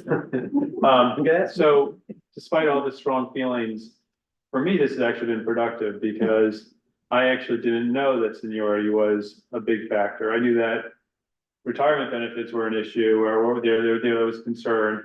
I didn't know that seniority was a concern, valid concern. So for me, just I'm more informed than I was before. Obviously that's a valid thing to be concerned about, And the other thing I would just say really quickly is that my personal experience working for decades is that, if you're working for various companies, is that if you're with a group of functional people, life is just so much better than if you're not. And I think there's probably a certain amount of people, if they're in a dysfunctional group, and I'm not saying that the town is, but I'm just saying if there was, that would be so happy to be with people that are functional, and that it's very possible that that's how things could develop. Even if this is true, which I'm not saying is true, but that you guys would be the leaders for that sort of, it's like in a ship, you can have happy ship, you can have unhappy ship. And if you're on a happy ship, it's people are happier. So I have one quick question. Sure, and then I wanted to move on Okay. so that we can finish our 3 agendas. Is the head, Only one conversation at a time, please. it's not that, so whoever has I'm not sure if it's an issue of seniority or job description. But whoever has that equivalent title at the village, it's not only about seniority and salary, it's about job description. So it feels like you need to be, I don't know who has that equivalent title at the village of head of that department, but that person needs to be secure that those duties will not change. And I suppose we should look at those organization charts to see, have you guys seen the organization charts of what, and do they answer your questions about people staying in their lane or their position? And if not, let's talk more. All right. I mean, we're not here to be hostile. We're just here because we felt like our voices needed to be heard. Because like Rich mentioned and Alan mentioned, they haven't really heard from village employees and the concerns that we have. And we're by no way, shape, or form here to start arguments. We just want our voices to be heard and our concerns to be heard because it means a lot to us. Yeah. We're one big family here in this department. When something happens, life or death, these guys are, if not the first, the second to know everything that's going on. Joe, and I apologize if you think that I forgot that, because I forgot well, that. but let me continue, because like, I heard you guys loud and clear last year, and not only did I hear you, but I completely agreed with you. Right, the opportunity to consolidate only makes sense if you protect and preserve what you have. Yeah, Right, so the fact that like we're continuing to work on one pagers and JCAs and tee up all these things and reverse engineer a bunch of public hearings out from a ballot referendum, that's what we've been busy with.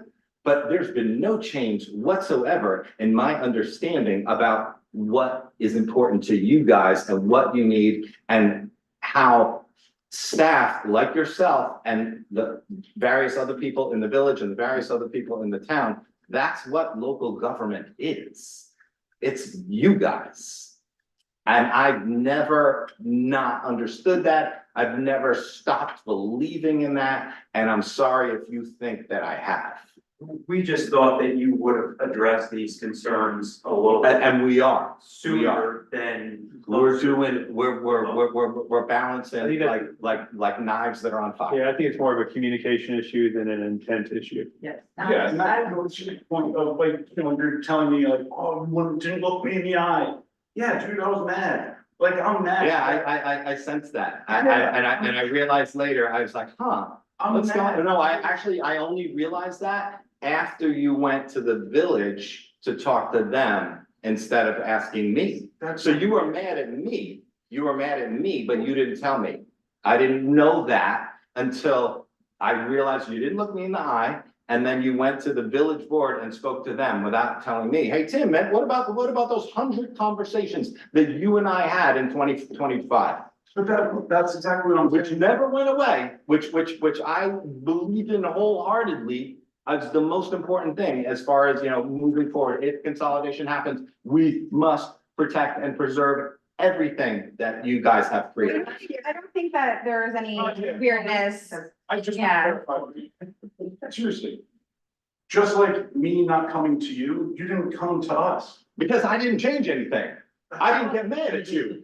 Oh, wait a minute, so what Alan said was that there So was sound you like guys need there's a a hug, be the best. communication issue, which there sort of is. I'm new to this process, but Tim and Alex both have really been your cheerleaders this entire time. It's only been 5 months for us working on this. I know you've known that this is a potential change for you for longer, but we didn't have information until February, March, when we started our meetings.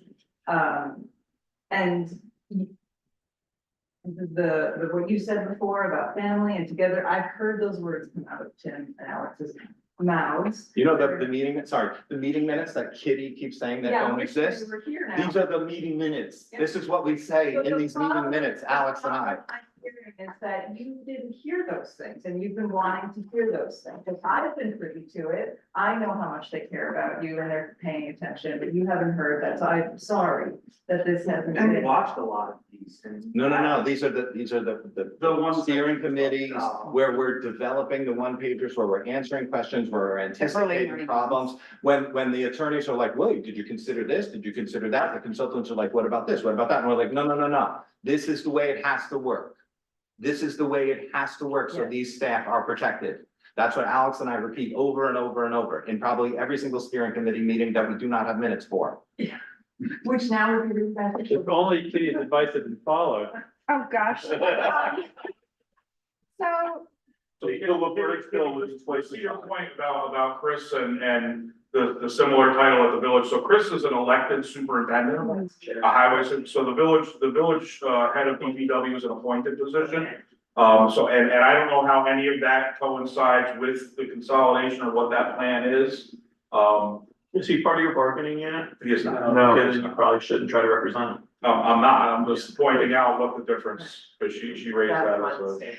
okay, so I think this was really awesome and thanks so much, guys, for coming because I hate speaking for other people. You know, I've had that happen for me so many times myself. And so I just really appreciate you taking the time out of a Wednesday night Yeah, to real. share this like in person. And yeah, I think we do need to start moving on to our next bits of the agendas though, because we have 2 more meetings after this tonight. Thanks a lot, guys. Thanks so much. To be Appreciate it. continued. On the consolidation topic, are you all cool moving on to the next item? Cool. Thanks, everyone. I want to. Oh, and my mouse isn't working, that's fine. So MS4 mapping grant application. I just want to share a little bit of. Here, we will wait. Of background. So basically, should I move and then second in discussion? Yeah. Sure. I'll move to approve this item regarding MS4 mapping grant application. Tim seconded it and just a little discussion very quickly. Basically, both the town and village intend to submit a joint through the consolidated funding application. So when you hear us say CFA, that's what this is, for funding to complete mandated GIS mapping of our stormwater infrastructure. So Walden, Environmental Engineering would be retained to prepare the application for the non-agriculture, non-point source and municipal separate storm sewer systems, MS4 planning grant, MPG. The application package would consist of location and applicant information for the town and village, a complete description of the scope of work, including a statement of need and alignment with the Regional Economic Development Council's strategic plan, affected water body segments, improvements to local potential environmental justice area, DEJA, if you ever see that written out, that's what that means, or disadvantaged community, DAC areas, adherence to relevant smart growth criterion, a proposed budget and timeline, letters of support for the project, and other required documents. The funding amount requested is $125,000. If awarded, the contract would require a local match of 10%.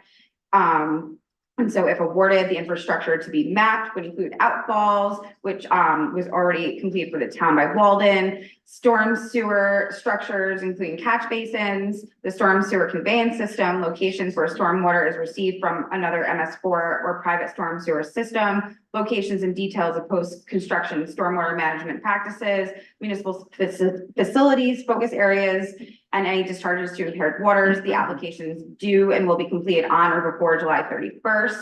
And the total fee for Walden to complete the application is $7,000. All in favor? Aye. One question, are we Oh. defined as a disadvantaged community? That's the whole. I don't, yeah, Okay, I don't know. and that's in Mike's note on this, so, it's just something to keep in mind that, I mean, which is fine, it's just, it's a point. We get points for that. yeah. Basically the whole note is what I read really fast. Sorry about that. Awesome. So next we have our LT library plans. I think it's just an FYI for all of us that our library plans to be on November's ballot. On the back of it, with what is called a 414 referendum. And so it's in the agenda, but just we want to put it out there. The language would say pursuant to 259 1BI of the education law of the state of New York. It'll ask, shall the annual contribution of the town of New Paltz provide in its budget for the LT Memorial Library, a free association library located in New Paltz, New York, be increased by $59,080 annually to $903,080 annually. Did we have to make a motion, like, to let this? That usually comes to the town board at budget time, so I guess it's fine to do it, to be aware of it now. Yeah, because I know they got the signatures and all of that. It gets its own line on our budget, that's its own. Yeah, I mean. But it's not part of the town budget though, right? It's not, Yeah. but it has. You're just saying, like- Discrete on. Sure. So you're just saying historically, timing wise, it's a little bit later. I think June was motivated to just get it approved. Okay. Yeah, so I'll move to, approve this and Second. awareness of this referendum. We got a second, all in favor? Aye. Cool. Did we vote on the MS4 thing? Yeah, we did. You said aye. I think you were the second too. Definitely was the second. Yeah, sweet. So next we have the a return of the resolution regarding New York State DOT to create a middle school speed zone. So. I already got a ticket in Kingston, so yeah. Yeah, okay, so I'm. 15 miles an hour. Yes. I worked on that. So I move to pass the joint resolution requesting the DOT to create a middle school speed zone. Second. Discussion, I know there were some notes still in it, because I'm just doing everything live 100% of the time, but I'll take those little side notes out. Can I clarify whether it's the segment of 299 that is adjacent to the middle school or the segment of Both. south? So both, whatever mileage or yardage next to would be a 15. Yeah. And to be clear, this is something that, like, when I swear to God, we've sent them so many resolutions, but apparently not this exact one, so. We have to do this in order to like get that conversation on the table, really, so. I'm sure this is not the end of this, it's not gonna magically change the district, the speed there, but we can get it going. Okay, cool, all in favor? Aye, thank you. Next, we have our Juneteenth resolution, so. Do you wanna like round robin it? I feel like it should be read into the record though. I'll do it fast. Whereas Juneteenth is a holiday commemorating that day in 1865, which marked the effective end of slavery in the United States in Galveston, Texas. And whereas on that day, one of General Granger's first orders was order number 3, which was read aloud to the people of Texas and stated, quote, "The people of Texas are informed that in accordance with a proclamation from the executive of the United States, all slaves are free. This involves an absolute equity of rights and rights of property between masters and former slaves, and the connection heretofore existing between them becomes that between employer and free labor," end quote. And whereas the celebration of Juneteenth allowed the freed enslaved people and their descendants to recount the memories of that great day in 1865 when freedom was proclaimed, and also served as a release from the pressure of settling into new territories. And whereas while Juneteenth is a time for celebration, it is also a time for reflection, education, and self-improvement. We continue as a community to work towards the goal of rehabilitating the historic Ann Oliver House as the home of the Margaret Wade Lewis Center, which was at the Ann Oliver House, that will preserve the Black experience in the Hudson Valley using the lens of free and enslaved lives in Ulster County, New York. The mission of the center is to engage, empower, and educate and heal the community through history and culture. The MWLC hosts our celebration for Juneteenth, which includes commemoration of our local Black ancestors, a community drum procession, lunch, performances, tours, and kids crafts, and so much more. And whereas today, Juneteenth, as we celebrate the National Day of African American Freedom, New Paltz recognizes and celebrates that a free Black community began to thrive and contribute to the political, social, and cultural life of this village and town as early as 1827, when New York State ended chattel slavery. And whereas in 1997, Congress recognized June 19th as Juneteenth Independence Day, and whereas the National Juneteenth Observance Foundation, founded and chaired by the Reverend Ronald Myers, was committed to making Juneteenth a federal holiday on par with Flag and Patriot Days.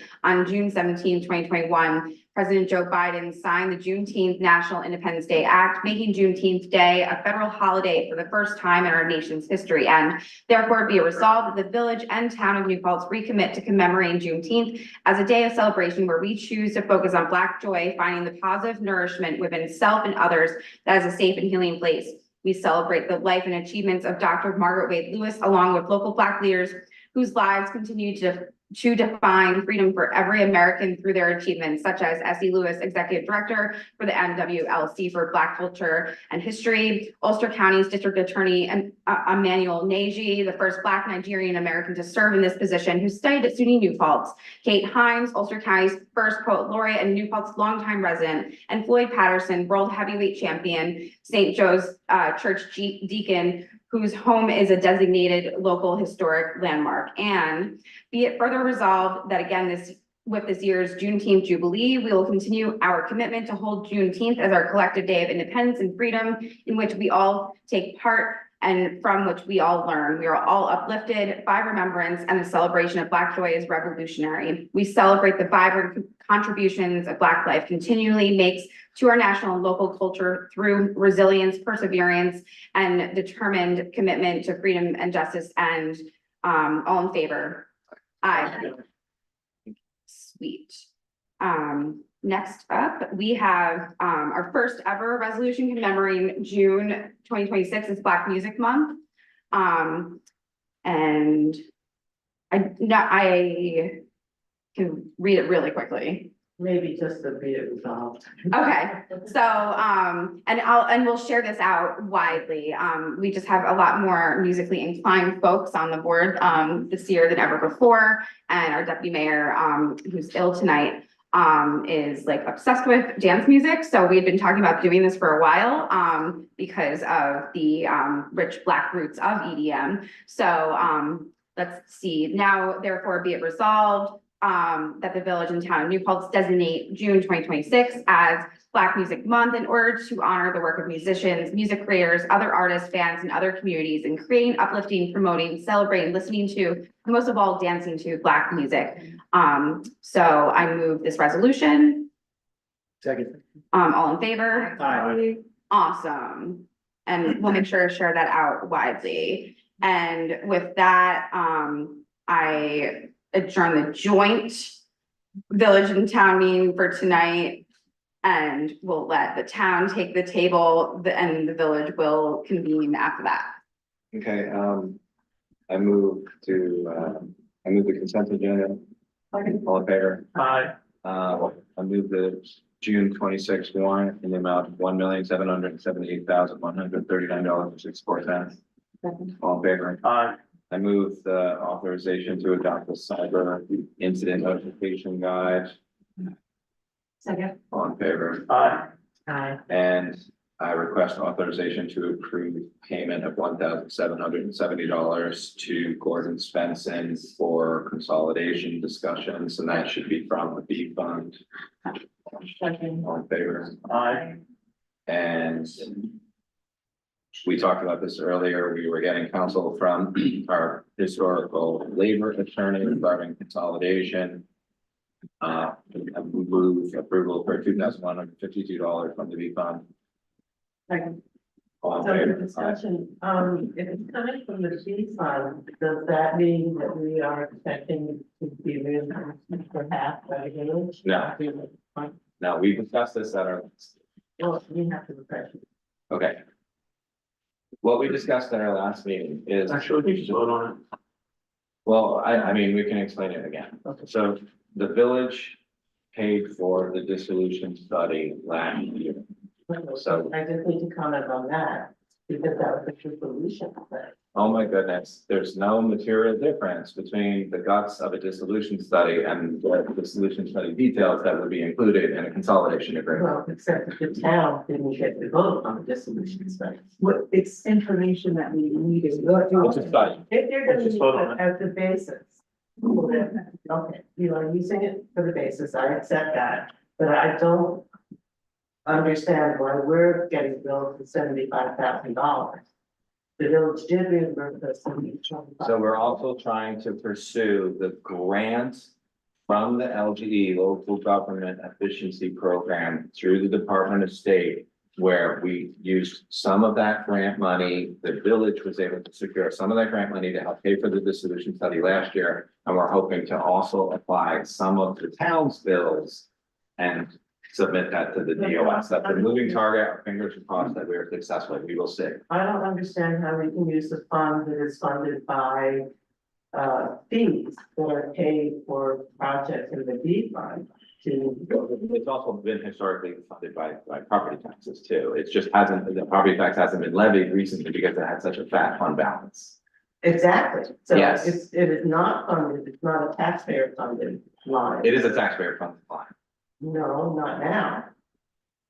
I mean, It's a taxpayer owned asset that is funded by fees, that, because the fees have been flush, right? And because, so are you? I mean, to me, it's like what you're discussing is actually like more fodder for why we should be doing consolidation more than anything else. Well. Because we have these.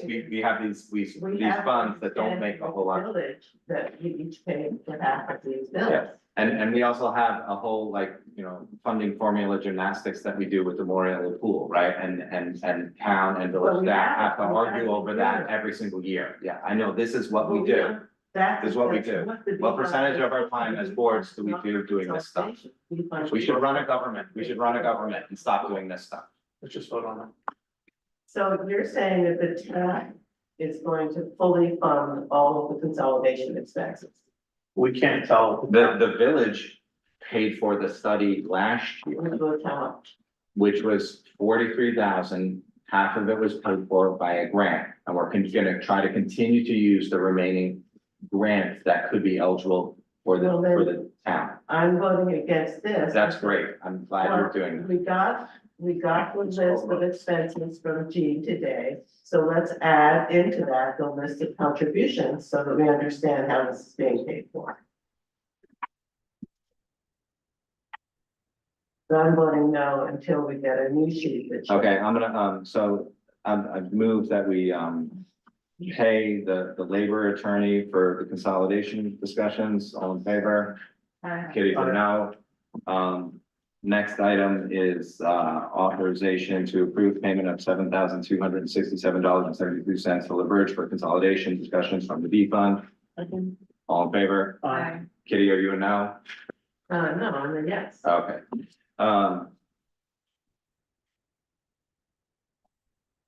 Item number 6, request authorizations for payments of $9,500. That's payment number 1, and payment number 2, $2,750 as illustrated on page 4.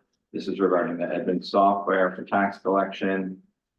Someone want to second my motion? Second. All in favor? Aye. And then pay Joe Moriello's firm to transfer $846,000 or $500. This is for the closing of the Humboldt Marsh Conservation Easement. Someone want to second it? My second is, and I'm sorry, I changed my vote from number 5 to no, I did skip with that, so. Okay, so number 5, let's make that clear. Kitty is voting against paying. I'm voting yes on Edmund. Okay. And so then yeah, did we move the Marshville? All in favor? Aye. And then the next item is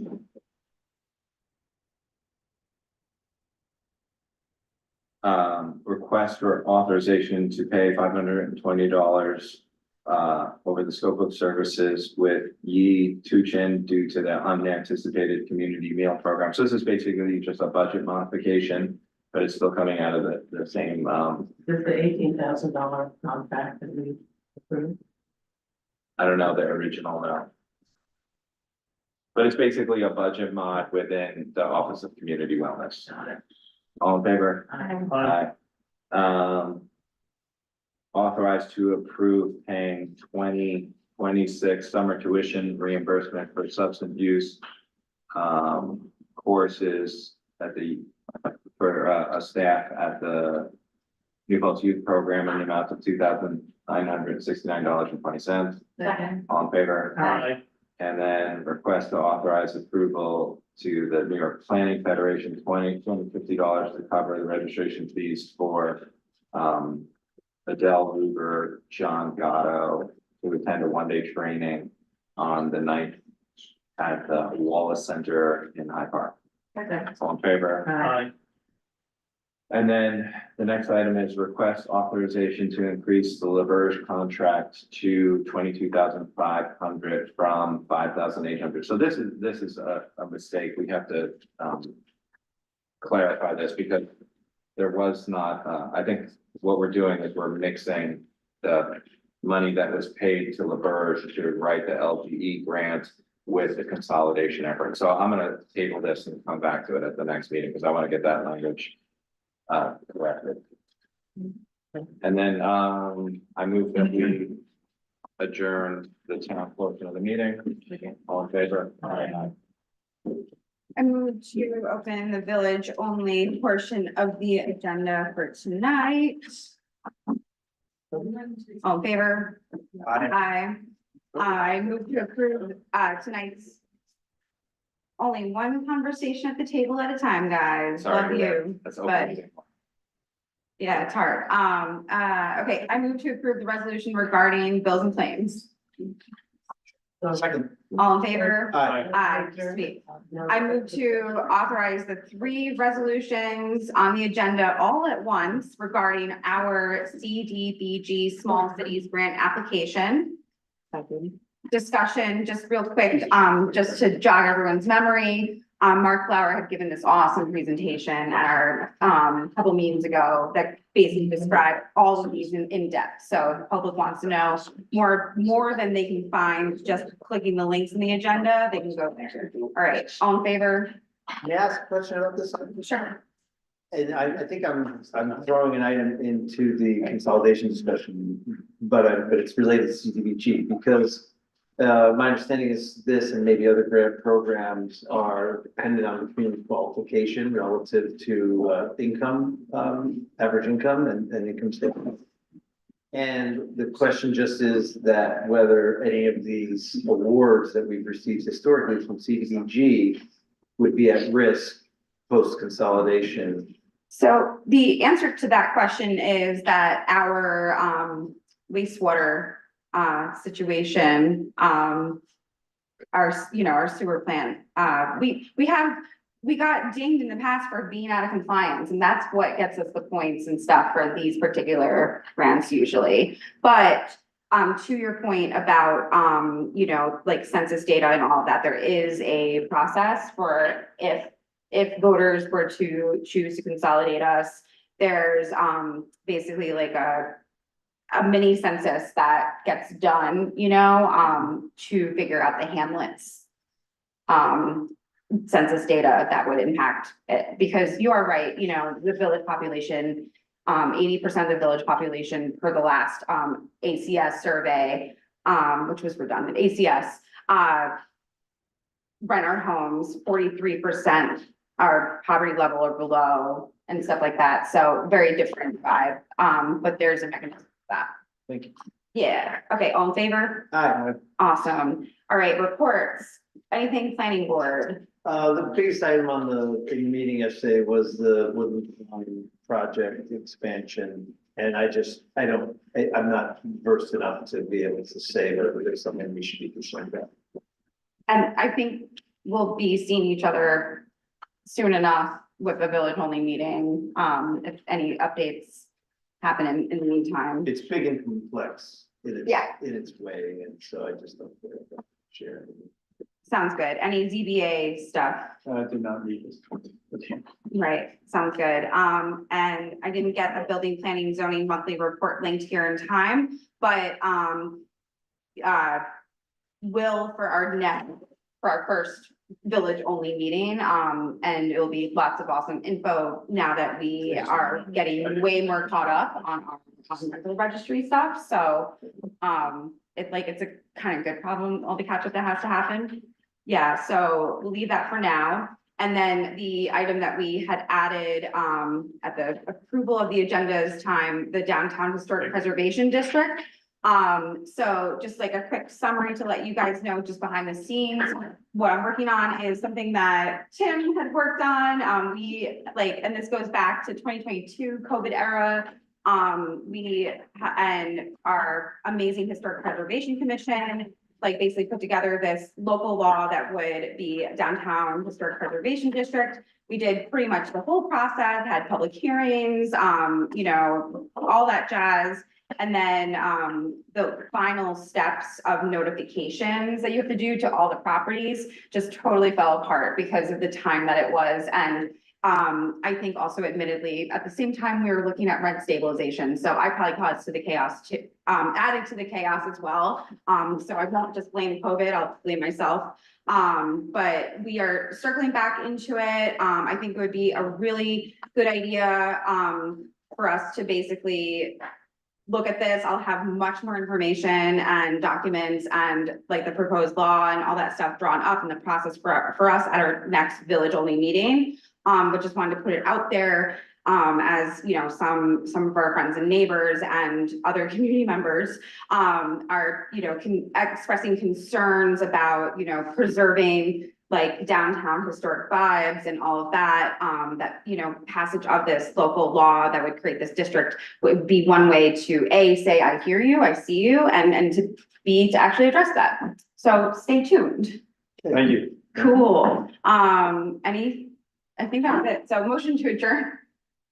Second. Aye. We got an eye from the public. All in favor? Aye. Aye. I'm so hungry. Never got, or